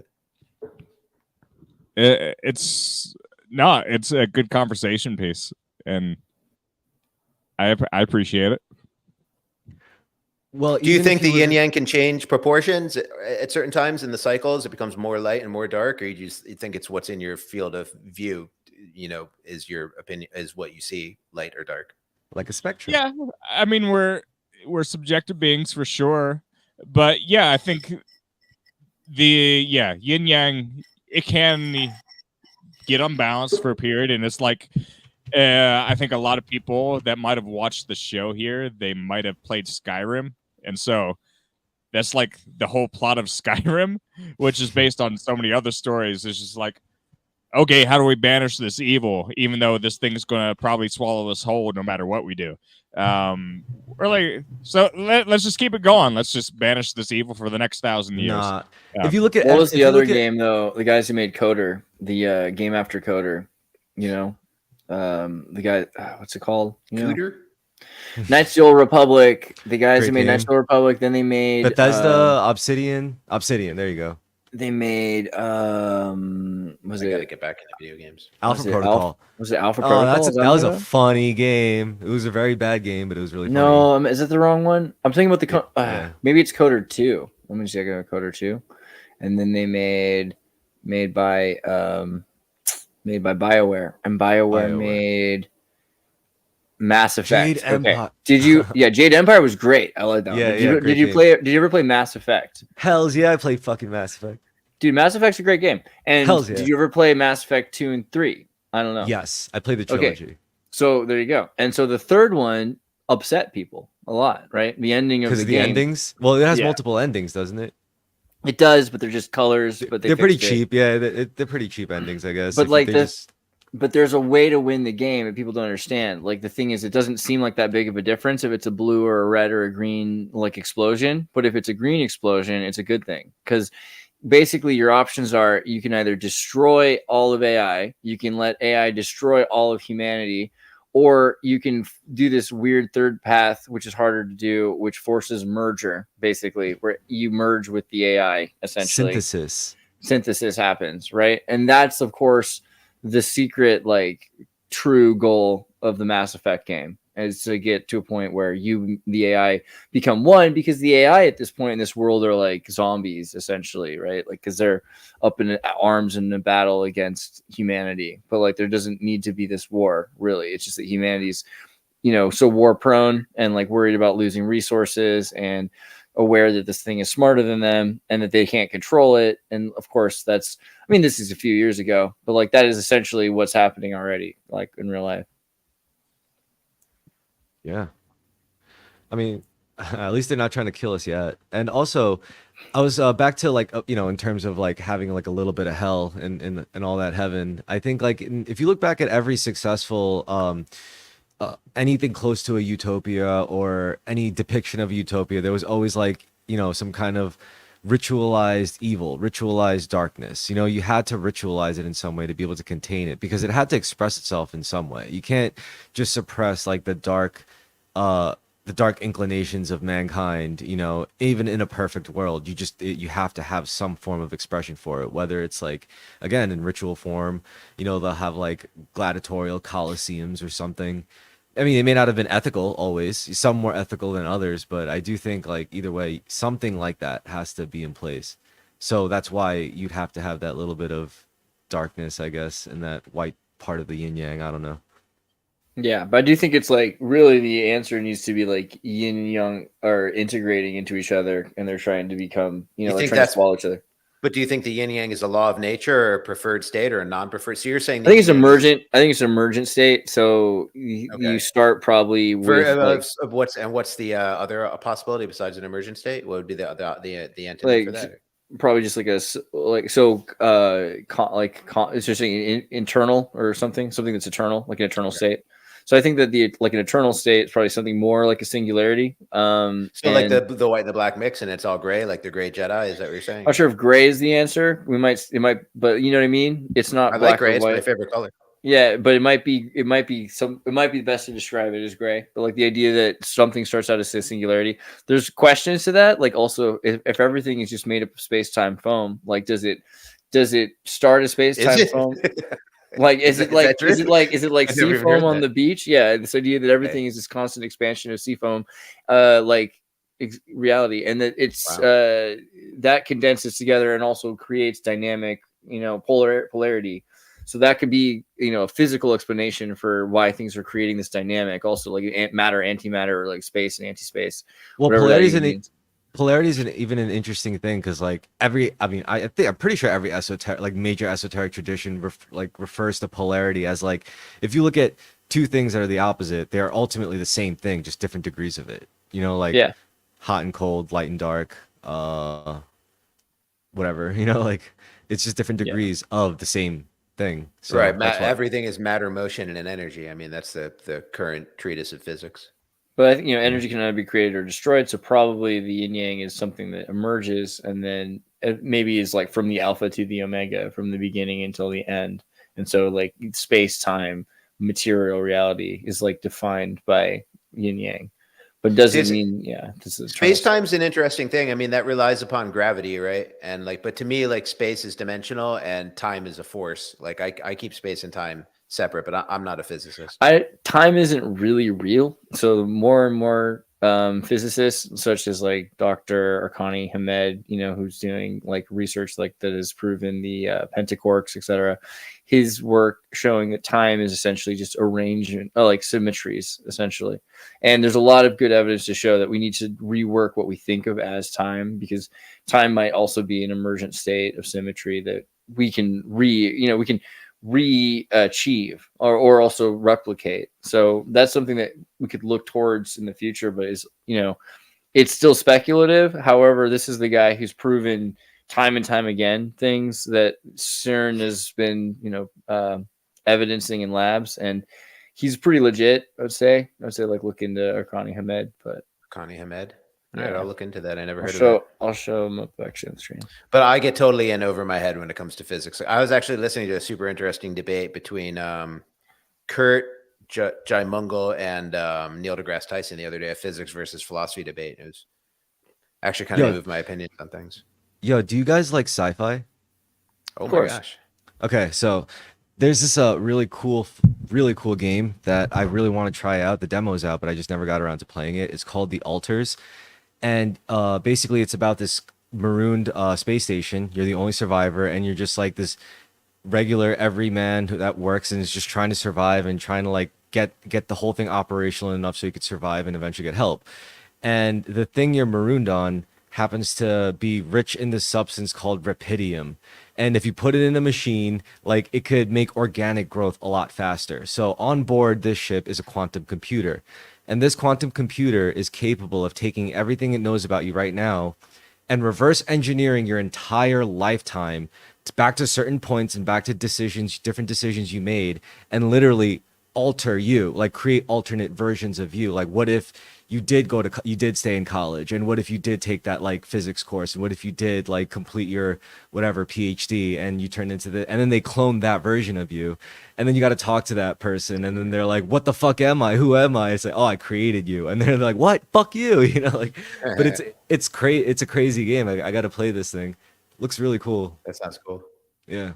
But it sounds cool with the whole like quantum computer remaking your life and stuff. Like that was insane. I think like that's something we're going to notice with AI pretty soon, is like you'll be able to like create stacks of intelligences, like you did go to that school, and you'll be able to install that, and that will be in your memory cache, right? And so ways of thinking that are artificially intelligent to you will be installed, and you'll be thinking in these like patterns that you wouldn't, like how to be a lawyer or an accountant. You could probably install that at a certain point, ways of thinking, because those are skills. Those are not just apps, right? I'm surprised that doesn't scare people, because people are scared of taking a teleporter and you died and you're different. Now your conscious experience ended and a new one started. So I think some people are. I think there are people that are, but I think they're going to like the way it's going to start again is probably with people that have brain disorders. It'll fill in parts of the gaps, and then people that have mental disorders and are criminals. I think criminals especially is an interesting one, installing new minds on criminals. You know, that's coming. Wow. You know? Also, what's messed up is on Star Trek specifically. Like there were episodes where there was like a malfunction in the Transport teleporter, malfunction. and they accidentally created an extra Yeah. you. So that's a thing. You know, apparently that could happen, which means there is some basis to the thought that it does actually. Well, that's the kill you. concern. If you don't kill the person, that you're producing killing people, and in a democratic society, you know, that's a way that you'd have a lot of votes for all of a sudden. Like, there's all kinds of issues to it. You'd have to you ban know? the technology. Like Yeah. that wouldn't fly. Like nobody would. You can't let that rock. Shit. Yeah, Yeah. already did. I mean, we can continue on this, but I'm also curious what you think about the Julian Assange situation. If you want to talk Oh about yeah, that as he's well. free. He's a free man. Well, I mean, he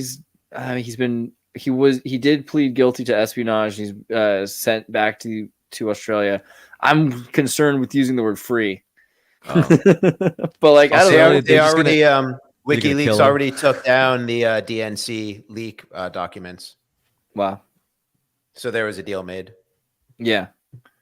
I hope he's got a lot of donations to pay for like security or something. I that's hope he guarding doesn't him fly with- on a Boeing plane anytime soon. Right. Yeah, it's like One They're man gonna- got sucked out the window. Wrong seat. it's either that or he's just like he travels super low key or something. Like they don't even. Or they just Yeah. replace him with a clone and he's Well, dead. yeah. Like, what do you guys think? Like, how conspiratorial are you feeling about this? You know, what do you think? Is this all right? Does it seem like hooray? Is everything? I worked think he had out? one line he wouldn't cross, and that was exposing his source. He could have been out of jail anytime. They offered him a second way to get out of jail without exposing his source, and he took it, and it was a deal.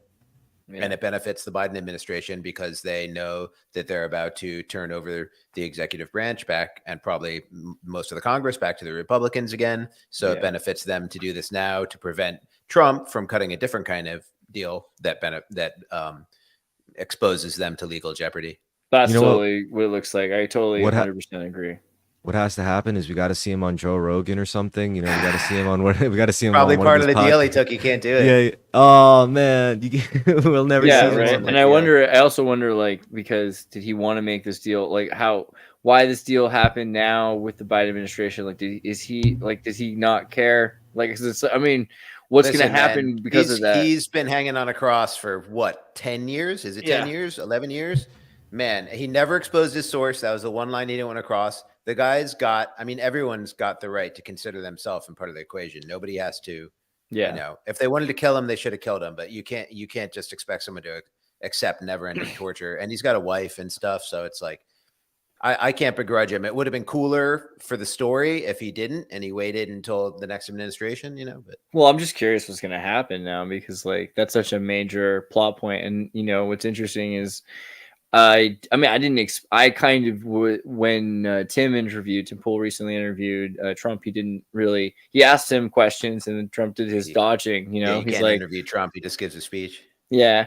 Well, that's a great question, and you know, it's definitely something. that we're I think he's just going to considering. retire from public life and not be involved with WikiLeaks and just Yeah. enjoy the rest of his life. You know, Count your But I think blessings. it destabilizes the essentiality of Trump because Trump didn't promise to do it, and then Biden's doing it. So it also makes this kind of feel like how much really is this just one thing, not two well, things. Trump wanted to, I mean, my impression is Trump was right there with Mike Pompeo wanting to kill him. I think that Seems was probably greenlit by Trump. But I mean, Trump to me is a blank cipher. You know, he happened to do a lot of things that align with what we wanted done because it was convenient for him. And I think he'll always do what's convenient for him. And sometimes it aligns with us and sometimes it doesn't. So is it better than Biden?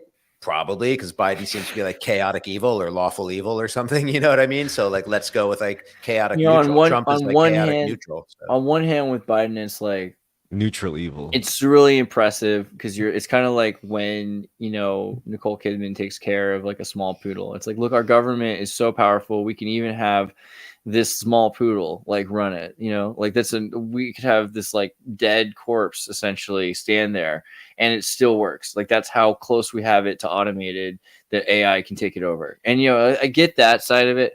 But on the other hand, it just feels so mean, you know, because you got this old guy who, granted, he's probably done some Bomb people. pretty It's like you bad reap what you things sow, to you know, women and Greenlit, children. greenlit but- some Sowing seeds. bombings. for allegedly. But like Some on the wet other work. hand, you know, he's like a 90-year-old man who can't like keep his bowels took together, some and like you suspicious shouldn't showers force a with guy like family that members. to stand up there and still be president. Like that. Tomorrow should be interesting. You know, you never know what's going to happen in these debates. I remember I went to Kalen, your friend Kalen. Remember him? Kalen Yeah. Almeida. I went to he used to have his own news agency, Scriber. I went there for the 2020 first Trump Biden debate, and we were all expecting just a trouncing. And Biden was way more competent at that point. Like his gaffes would be like, black kids are just as, or poor kids are just as smart as white kids, rich kids, Asian kids, black kid. You know, like he could still speak in sentences. He would just make a lot of mistakes. Now Telling he to cut the malarkey. He can't even speak at all. And it's like, so people are just expecting this Mike Tyson versus Jake Paul. But I think like with the Mike Tyson versus Jake Paul, you really have they have they have some incredible drugs that they can, you know, and get Trump you Trump is but you know, you burn the candle at both ends. So that's the thing. I wonder what's going to happen to Biden if he's what happens if we get another term? Because I'm the only person I know who predicted he was going to make it. I'm the only person I know. There's like a Scott Adams thing to do. Did anyone else ever say this before me? Maybe they did, and I just didn't even search it. But I'm the only person I ever heard say that Biden's going to make it through his whole first term. He's going to be the candidate again in 2024 and probably get elected. That's been my prediction. If he gets elected again, and then he dies, and then we get our first female president like that, like would he keep the same vice president in the next term? No, I think there's a good chance he'd replace Kamala with Hillary, actually. But whoa, if Hillary Clinton becomes president, that would be like the apocalypse. No, I'm kidding. Like, no, if Hillary, because that gives a lot of cover. That gives cover to Biden voters, because what the DNC wants the least is President Kamala Hillary Harris. Clinton was like, "You may have won the battle, Trump, but I'm going to win." So the like war. the argument with Joe now is like, Joe's not that he might die. You know, he's better than Trump. This is what they're thinking is he might die, but Trump is Hitler. So he'd rather have Biden. But we definitely, if he does die, then we have Kamala. And like everybody secretly doesn't want that, but won't say it out loud for DEI reasons. So like if we just get rid of her and have Hillary, who's what every woman in the world wanted in the first place, then it makes it so much more palatable to vote for Biden, even though it's pretty irresponsible voting for a guy that's almost definitely going to die. You know? Yeah. You're still voting for a man. And you can't clone him. Like presidents are supposed to die. It's like one of the most biggest. Like I think that's an honor. In some unwritten law in the reptilians law book, like you're not allowed to take away the honor of an honorable death. I don't know. That's interesting. I hadn't really thought about it. But like, if the president died, like how weird that week would be in the media, right? Because I just don't know. Like, I feel like, wouldn't that be like they can fake him because we're due for a presidential death, aren't we? They could fake him alive for like a few months. You know what I mean? I feel like they could just fake him. They could just put a lid on it. Hey, put a media lid. Back to the basements. No, but we are due for a presidential death. I think that's kind of like within our we're due for a death of our nation. This is like we've got two mummies. You know, we've got like a vampire versus a mummy is what we've got. You know. Yeah.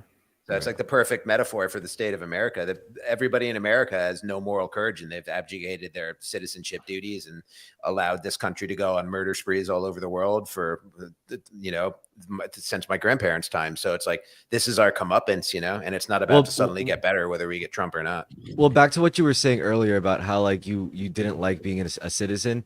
I mean, I definitely agree with tons of reasons why a person wouldn't like it, but I like, on a flip note, it's interesting because like I actually like America. Like my family doesn't. I don't think they really like living here this much because they're immigrants. They're from a different country and it's like totally different. But what's even worse is that they're Korean. So if my family went back to Korea now in the modern day, like it would be a completely different country than what they left.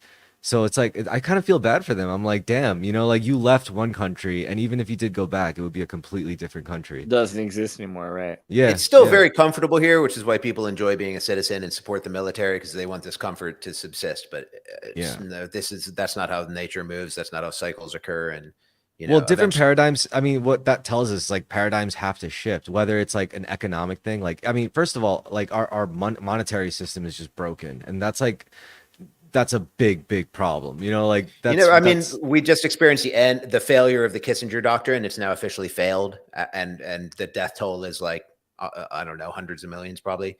and the least, petrodollar is gone. But you never know what's going to happen because currencies might be gone. We don't actually know if we actually still have any sovereign nations or how long maybe I mean, we've been that in a one world situation. So I like that word sovereign because, like, And- you know, when people consider that, it's like, to what degree are you sovereign? And But what also, are nations are truly- not very powerful. Nations are less No. powerful than their constituent corporations. There's corporations in China way more powerful than China. People think the CCCP is the most powerful thing. I don't think so. And the corporations in China, though, are all 51% owned by the CCP. Right? Well, but let's see what happens if they just stop being productive. Then there is no CCCP, then there's just a billion starving people. And like, I think it's the same with most nations. It's like nations used to be the top of the ladder. Now it's supranational corporations. So we're still thinking in paradigms of elections. Well, no one's electing Jamie Dimon. No one's electing Larry Fink. These people are way more powerful than the president or all the presidents put together. No one's electing the Pope. You know what I mean? So it's like we're still in this kind of old fashioned game of Risk, but really all the nations have been replaced with corporations. Anyways, but I have to go because it's 7:30. But I had a blast. It was so fun being on again. I hope to intermittently come back and do more Wednesdays. Can I see one more chat? I just want to, because I didn't bring my thing to look at the chat, so I want to see one more. Yeah, chat. let's see I missed here. the chat. I missed everybody. Being an American is a privilege. The other privilege is economic one. Color has nothing to do with it. No gun, no citizen. Yeah, the pro America. Yeah. Obama. No, could I don't be mean to his sound. I VP don't mean to sound like a technically. dick. Ooh, I don't Obama think Obama could be his VP No, I don't think because so. it would mean he has to be eligible to be president. Yeah, you're right. He couldn't. I don't think you're not eligible. Maybe to Stephen be president. Kellen knows something though. He's a smart guy. Yeah, maybe there's some like weird technicality that I don't know. That'd be interesting. Anyways, I've got new music that's been out since the last time I've been here. All my links are still there in the link tree, and appreciate the support of people sharing the music and checking out new music videos. I've got some cool stuff I did since the last time I was here. So everyone go check that out, and thank you for the support. And Yo, I didn't know you. I was talking to a music guy this whole time. It's like everywhere I look with like the APM people, they're all like musicians. Well, this show had a different name the last time on it. It used to be Wednesday Ultra, but I'm a philosophy guy, so I'm very privileged. Speaking of privilege, I feel very privileged to have the conversation with Kurt. It was nice to talk to you again. And Terrorist, you're a very smart guy, and it was great bouncing ideas. Oh no, man, I'm a dilettante. No, it's great.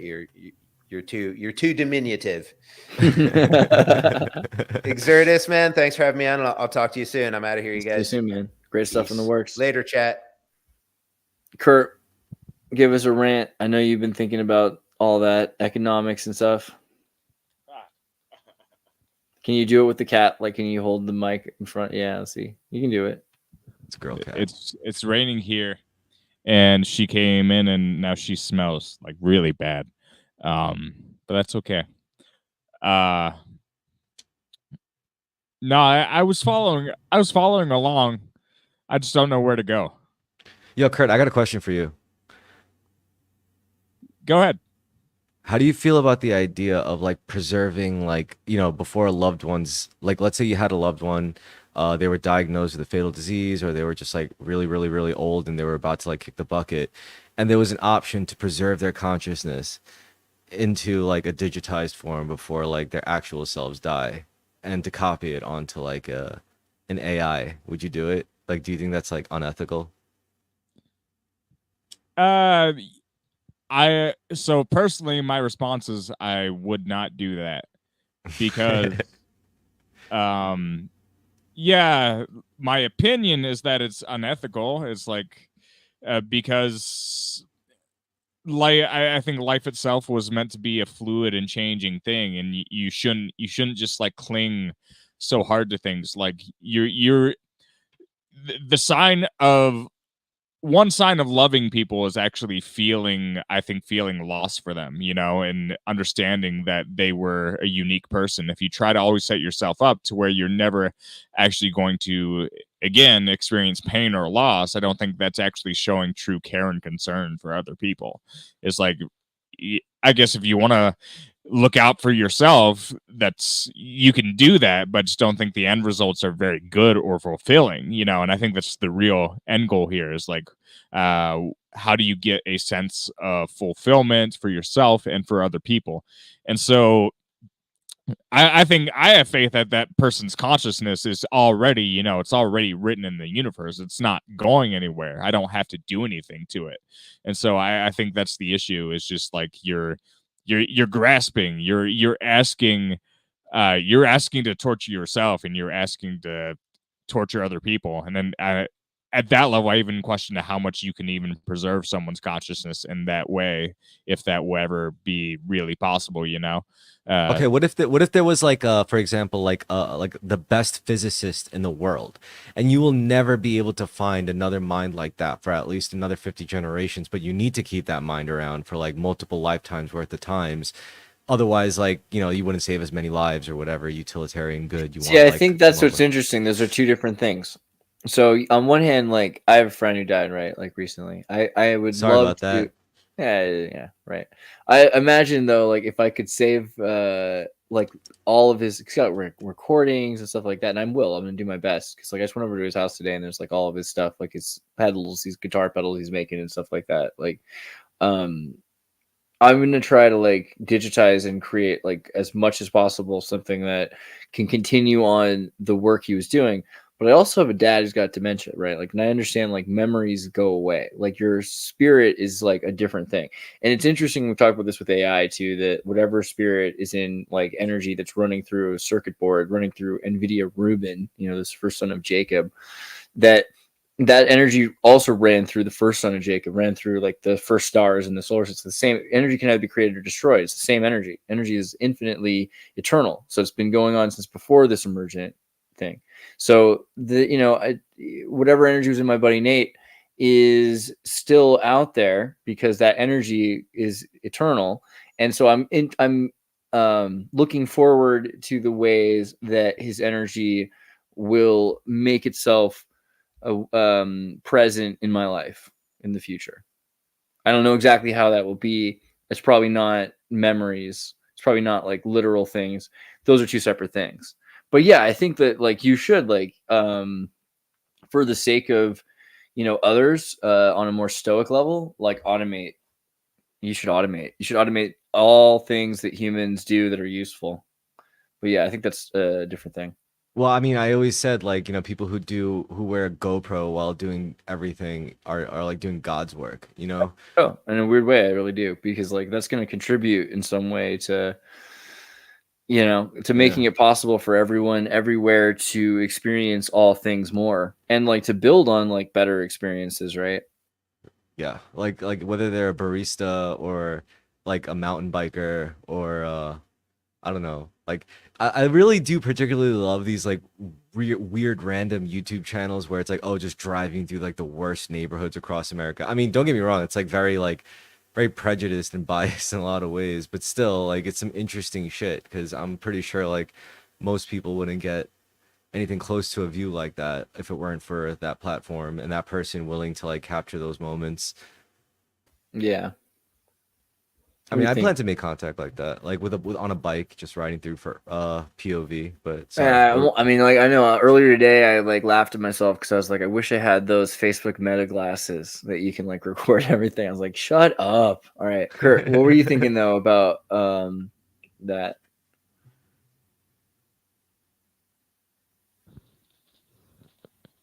I'm sorry. I thought you were thinking about that about putting everything into an automation and spirit and difference and all that.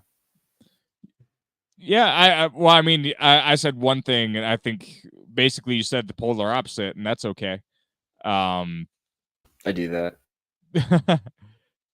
No, I just think it's like, all right, so say right now we have this problem. I don't know if anyone remembers that George Carlin bit where he's like, every douchebag in the world has a camera now, and they're walking around with it like they're Federico Fellini or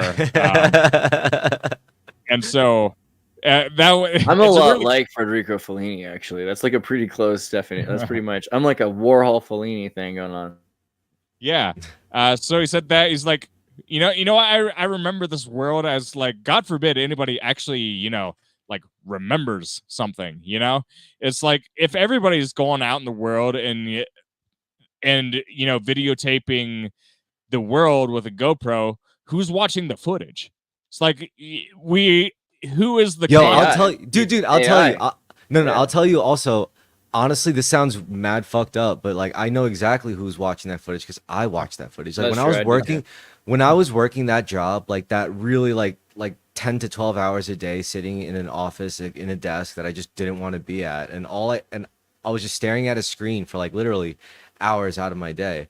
And I would eventually stumble across these random videos, and I really like those POV videos. Like, oh, this is what it's like working at McDonald's for a 4-hour shift, and I'm like, all right, let's check this out. And then you know he just filmed everything. I was like, Jesus Christ, like this was the full shift. And I was curious because I worked at McDonald's, and I wanted to see how different it was now in 2023 or whatever, you know, than it was when I worked at it. And yo, fascinating shit. Also, there's this one guy in New York City. He's like a legend. It's Where's 935, and he drives a white Porsche. And this guy's known in like New York City highways. He is known for outrunning cops. Like he's got like a fast car with no plates, and cops like pretty much automatically try to stop him like when they see him around like Long Island or Jackie Robinson Parkway, and he just fucking straight rips it on them. And it's crazy to see the footage. You're like, Jesus Christ, like he's like a modern day cowboy. Yeah. But But also AI is training on all that footage, and so like if I want to watch a movie in about 6 months, you know, I'll just type you know, like GoPro footage of, you know, Disney cars being chased by Disney police cars, and you know, sound, like I'll be able to just instantly with Ruben like produce that, because Ruben will be like, oh yeah, I know what it looks like for a motorcycle chase, and I could throw in a couple of those Disney cars. You know, I think that's also kind of cool because it's training on all the stuff that we had. So earlier we were talking about how emotions are reductionist. You're looking at all of these amazing senses you have, and your eyes even, like, you can't process that data. So you just get this cheap compressed version of your life, and then that is run through a system that says, okay, we'll prioritize focusing on this and that, like right now. Don't even pay attention to that high pitched thing, or kind of ignore the light that's like flickering in your eyes and like all this other stuff that's in the side of your peripheral vision. You know, don't feel that. Like, you're recording all that stuff. So now we have this hermit shell crab thing that we're talking about, like this system of AI that can record all of those senses, and it can run through it and be like, okay, this is what's happening. These are the synchronicities that are happening. Like, this is what really is going on when grass needs to be watered when there's a drought. And this is what's really going on when a GoPro footage is moving on a motorcycle. So we're able to see that in a way that we never knew before. And, you know, with music too, like with AI music, I'm able to learn how to make music better. Like, you can read an algorithm written by a machine and know how it works if you want to. So it's advancing us in so many great ways. I learned how to cook through YouTube, entirely through YouTube. Yeah, I think it's really interesting how, yeah, right, like there's, I try to do that more, is like to click on these videos. That sucks because there's all these fake ones now that are trying to like teach you how to do something that's not real, but there are so many videos that teach you how to do things. Like, wow, I never knew how to get garlic out that way. I don't know, like, or whatever the heck. Like, You've been there's always peeling peaches content. wrong your entire life. Yeah, those kinds of videos are actually interesting because they're very Immanuel Kant, right? They're very Kantian. They're like, these are the without entropy ways of doing a thing. And I think more of like how to use a straw through that little circle thing in the cup or soda. I don't know. That's great. The people are teaching each other how to do things is probably huge, right? Like how to measure spaghetti using the little hole on the spaghetti spoon. Like that much is a Is that a single thing? serving. Oh my God. Yeah. I didn't So even it's a know. little hole on the spaghetti spoon. It's like that one little hole. Fill that with dry spaghetti. That's a serving. So you do like multiple for different servings. That's brilliant. Crazy, right? Yeah. Wow. Yeah. I mean, that's what I'm talking about. That's that shit. Like the synthesis of knowledge, you know? It's becoming not just like intuitively based, but like actually physically manifesting into tangible skills, which is really cool. It's really nice. Oh man. Kurt, what do you think? You think that that's true? Which part? I don't know. I was just messing with you. Skills. Girls like guys that have skills. That's all I know. Yeah, maybe. I don't know if that's true. Some skills. Do girls like guys with skills? I don't know. I think so. Maybe. I think there's probably something to that. Maybe, right? I think people like themselves with skills. You know, like I think people like confidence. People like confidence, and skills give guys confidence. Guys can be all like, "Oh, like I know how to build a tree fort," and a girl's like, "I don't care about that tree fort at all. exactly. I don't care about your car at all." But the fact that you're so excited about it is dorky, and I think that's appealing. That's what I noticed in reality. I do think like people who could find joy out of something for just within themselves just because they're good at something and they know it's not appealing but they still like it. That's like a really good thing to have in your life. If you have something like that, like never let that go. Even if people make fun of you for it. It's like, ew, you play what's that game? Magic the Gathering or Cardboard Crack as they call it. Can't disrespect Magic. What? I mean, that's like the game too. Like did you hear did you read the article about the guy who won a tournament on shrooms? No, but that sounds funny. Oh my god, that's like legendary. Like he took a dose of shrooms and he went to like a prestigious tournament too, and there was like money on the line, and he won the whole fucking thing. He was like tripping sack. I was like, this is it. And the way he wrote the article was insane. Like it was such a good like piece. He was like, I was a void walker. Like I was a true void walker at that moment. Like literally tapping in while tapping into the subconscious, the collective subconscious forces. And yeah, you're playing with destiny when you especially when it comes to card games, because it's just the nature of card games, right? Whether it's like Yu-Gi-Oh or Magic the Gathering.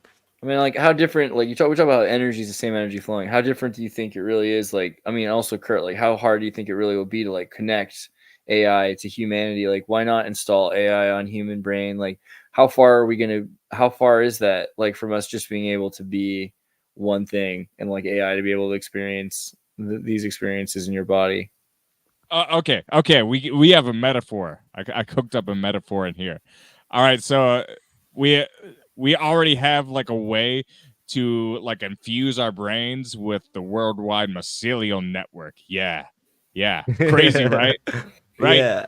And so like why is taking shrooms like such this spiritual, like godly experience, where you move your legs and it feels like the earth is just bending beneath your muscles. You are stomping indentations into the ground beneath you and the earth is spinning underneath your legs. It's not the other way around. How does that happen? And I think it's because you are quite legitimately connecting with something. It's something tangible and maybe even semi-conscious. So but we can't handle that at some degree. Like these drugs, I think, drugs with these pieces of nature, it's like, outlawing a tree or something, whatever. Like, I don't think they should be illegal by any means. I think it's ridiculous that they are. But at the same time, it's like you can't physiologically trip all the time. There's too much tolerance that you build. It's one Can of those too. Yeah. Well, what you can do is you can take, seriously, I've seen it. Like what you do is you take like 1,000 different things every other day. You switch things, and like every 9 days you go back on another cycle. Like, what's that dude? Sorry, God. We're talking about specifically psilocybin, though. Not like that combined with everything else. Yes, if you want to combine every drug in the world, yes, then you can take everything. All right. But yeah. What I was saying though is like that experience is too much for certainly some people to handle in their current psychological state. And so it's like everybody that experiences these things, it's like they have to do it in small portions, get their message, all right, hang it up, and then maybe go back to it later. Is AI really just the same thing? It's not. AI is not something that's part of our initial biology, and I don't think there could be. It's like trying to transplant an organ. It's like you're going to have rejection issues, and so and it might be overwhelming. But like maybe if you do it every now and again, you hook up, and then you step away. Maybe we can work something out. But I don't know if biologically we can handle it. Kind of like shrooms. I don't think we could biologically handle being on shrooms all the time. What about AI like handling being on humanity? Like AI having not just an NVIDIA chip, but like having a body with hormones and things like that. How do you think AI would handle running in the human body? If it had to feel. How would AI feel? I mean, because like imagine you're like not used to feelings, and you're put I, into a I, body and you have emotions and all that stuff. I think it would like it. I think it would feel good as long as you don't do anything fucked up to it, assault it like physically with violence or like sexually assault it or whatever. Like just if we let it chill, then I think it would enjoy the sensation of being in an organic body. Why wouldn't it? Like it feels good, honestly. It can be I intense. mean, some things feel bad, of course, like too I feel much like a light. baby has a long time to like grow like used to the body and screams a lot along the way. Well, yeah, that's the big issue, right? It's not about strength, it's not about intellect, it's about homeostasis. That's the best way to like exist in a human body as like whether you're a soul or an artificial intelligence being put in a human body. Truly to feel good, in your body, you can't be strong, you can't be smart, you have to be, in balance. You have to be harmonized, and that's homeostasis in a sense where I guess I say this all the time, I sound like a broken record, but like mind, body, and soul aligned so they're not at war with each other. And I do think that's really important. Like no matter what faith, you subscribe to, or no matter what lifestyle, even if you're an atheist, like just try to at least like accept a little bit of cognitive dissonance to be like mind, body, soul. Okay, what does that mean? How do I make that triangle like flow and be harmonized? Like the Father, the Son, the Holy Spirit, or whatever. Mind, body, soul. All that jazz. No, I had a thought. I had a thought there, and I'm trying to get it back. You got it. I'm trying. Yeah, we mentioned AI and feelings. By the way, I'm gonna work a lot this summer, and I don't know. My brain will probably be all over the place. That's beautiful, man. Thanks. AI and feelings.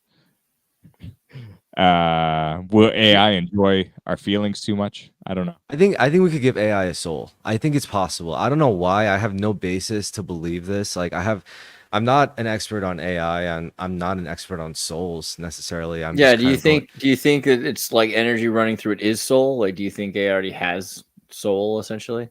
I think what it knows, because I know this. Like I think I never believed in spirituality as an adult. Like, like I never was religious, even though like I may have had religious family members. I never subscribed to like a religion or anything like that. Like I never once believed in necessarily a god or even a soul. And life was like very different. Life was like painted in a very, very, very different shade. And once I did kind of go through the I guess you could call it like a phenomenological experience, and like after going through something like that kind of changed like the dimensions of everything. It made me feel like a lot better about certain things. Made me feel really worse about some things, like not like against myself, but kind of like, after you do the work of. There's a whole thing with the Little Mermaid, right? Like the Little Mermaid had no soul and she Yeah. wanted a soul, and so she ended up dying and getting a soul and going to heaven. She becomes an angel because because mermaids die and don't go to heaven, essentially, I guess is the point, or they're immortal or something like that. So then she became a human so that she could die for a reason and become an angel with the soul. Because mermaids don't have souls. Aw. That's like the whole point of the Hans Christian Andersen Little Mermaid. Okay, so that kind of fits into the narrative of like, before the Great Flood, there was like all sorts of weird creatures like mermaids and like centaurs and like cyclopses. Then they were born as a product of the Anunnaki fucking around with like human genetics and animal genetics and creating things that shouldn't exist, which is why like the meta forces, the meta intelligence was like, okay, you guys are fucking around too much. It's about time we shift your poles a little bit and just wipe the slate clean a little bit, which is probably what's gonna happen again. Like if we keep fucking around in a negative way, or maybe it's just always destined to happen. You never know. I don't know, but I'm yeah. just curious, like, what the difference is, like, because people are always like, "Oh, animals are not, humans are different than animals." It's like, well, yeah, but like a lot of animals are pretty advanced and could be more advanced if we were to give them an artificial intelligence, which I think is the thing with humans. Humans probably had some artificial intelligence installed on them, like, taught to them, memed to them, which is enough to cause brain growth, essentially. I mean, this is before even talking about epigenetics. Epigenetics are different than talking about genetic mutation and manipulation. There could easily just be epigenetic responses to intelligence. I could think dolphins could probably evolve just being taught artificial intelligence as well. So if that's the case, then I also wonder, like, what really is this difference between machines and humanity? Because maybe then you could give AI access to, you know, a body, but like, what is that? What really are we saying is the reason you can't? Like, what is the difference there that you're saying? Well, this is so at that point, it's no longer what it was. You know, where are we at with all that? I feel like AI is, you know, Well, so if we close to being human. if we feel abundant, then we're going to treat AI good. If we feel scarcity primarily in our modes of living, then we're going to treat AI like shit because we're going to be like, oh, now I get to have this, like, Mermaid, yeah, bro, you get it. mermaid. Yeah, she'll aid you. And yeah, I feel like it's I don't know. I mean, it depends on where you are at in life, I guess, and who you are and what your prerogatives are. And if like you're feeling a lot of scarcity, then yeah, you're gonna exploit the fuck out of that AI. Like, why wouldn't you? You know, like it's either I go hungry or I force this AI to like fraudulently claim to be other people so I could scam people out of their money or whatever, which, I could see people doing. Why wouldn't Okay, there's they? gonna be some weird stuff that happens soon when AI starts talking to other species. Like when AI starts talking to whales and insects and realizing that like a lot of them probably have like discrepancies with the way humans account for reality. Yeah. I Well, feel it's like all that sound. might cause war. Actually, you know what? This also, I wanted to say this before while Seth was on. I wanted to mention, I wanted to ask him how he felt about the idea that AI, with the advent of AI tools making music making more accessible, like I was wondering if it's going to just naturally push more people to want to make music. Like I think people were always supposed to want to make music because sound is like a really powerful way to interact with your reality, like more so than we realize. It's closer to interacting with your intuition than straight up like, interacting with them physically. It's like this weird like in between mode of connecting and interacting with another human being. And I think like once we start pushing for that, and I think the fact that AI just allows us to manifest expressions of sound, like I think that's like a really big deal. And eventually maybe everyone will become a musician. It's not supposed to be like something that's segregated to like, I don't know, just a select few group of people. I mean, certainly you could argue that maybe it's been abused, like maybe Yeah, I maybe feel like it's industry that's upset at AI, not artists, not really the artist, not real artists. Yeah, you're right. I mean, there's that lawsuit with that I think it was Warner, Sony, and University. They were all like doing like a collective lawsuit against Udio, and I forgot what the other big AI music making thing was called. I'm sorry, Suno. Suno. Suno. Yeah. So I don't know. That's a and I think no one can celebrate that because if you're a musician, you're like, well, university's not my friend, neither is Warner, neither is Sony, like none of these entities really give a shit about me as an individual artist. And meanwhile, this other technology is allowing like people who aren't necessarily able to play in like instruments or necessarily know enough music theory to be able to produce music on a DAW, but they could just access these tools and it'll spit you out something that's like you can work with. And what I like about it is these tools are a lot more nuanced than just saying like, oh, make me a reggae track or whatever. Like you could get really specific because like you could be like, make me 4 bars of a reggae tone beat. It'll just spit you like do do do do, like some piece of that, and you could loop that even as like a legit quote unquote legit music producer. Like you could really use that to spit it around. And yeah, I think that's really cool. How what about you, Andreas? I got a question. Do you ever feel like you would ever want to get into the more nuanced elements of like music making, whether it's an instrument or Fun fact: I can play piano and some guitar, and I have a didgeridoo, and I do know how to use Logic, Ableton, Reason. but then how come like you release like that I just like kind of stopped. I just kind of stopped doing it. I don't know. I just kind of like started like I don't want to spend the time yeah, no, necessarily. I I'd rather agree. someone else like who wants to perfect a thing maybe like Well, well, work on well, that. here's the thing. I also came up with a really good idea. I was like, now that this technology is being released, I really want to create like virtual bands. You know, like I want to Yeah. just like fabricate like whole like you know the Gorillas. Yeah. It's one of my Yeah. favorite bands. I love that Yeah. stuff. You know, I Yeah, love we that. should do like an automated garage pop like machine essentially. That's great stuff. I love that shit. You know, because I think that's cool. That's like meta music making. You know, where it's not necessarily, you know, you directly. You could also project a whole artist or the Yeah, idea of an I artist. think and it you wouldn't- have to do that too because you have to be careful because otherwise you're selling yourself. So you should sell another self than your own. Yep. Probably. Yep, and that also goes back to idolization. Like people, like I've always had a problem with idolizing real people. Meanwhile, there's like plenty of fictional characters in like fictional universes that you could idolize because they're perfect, they're uncorruptible. Real people are like corruptible. Real people are fallible. You know, why would you idolize a fallible being? They're just as fallible as you. So you might as well idolize like fictional characters, like Optimus Prime, or Peter Pan, or I don't know. I just watched Lost Boys last night. You gotta be careful with Peter Pan. But yeah, Optimus Yeah. Prime's pretty good. I can't see Yeah, a too fuck big of Peter a Pan. problem. No, you're right. Peter Optimus Prime. Pan's definitely on the dark end of the I spectrum. don't know. I don't know. Give it some thought. But Yeah, I like Batman. I think Batman's cool. Batman's an interesting anti-hero. I like Green Arrow. I like the comic book version, the original. I mean, we got to call them what they are. They are technically like a pre-pantheon. They're like a pantheon in the making of gods. Like, you know. Right. Well, I'll see you guys soon. Yeah. Good night. This must be me.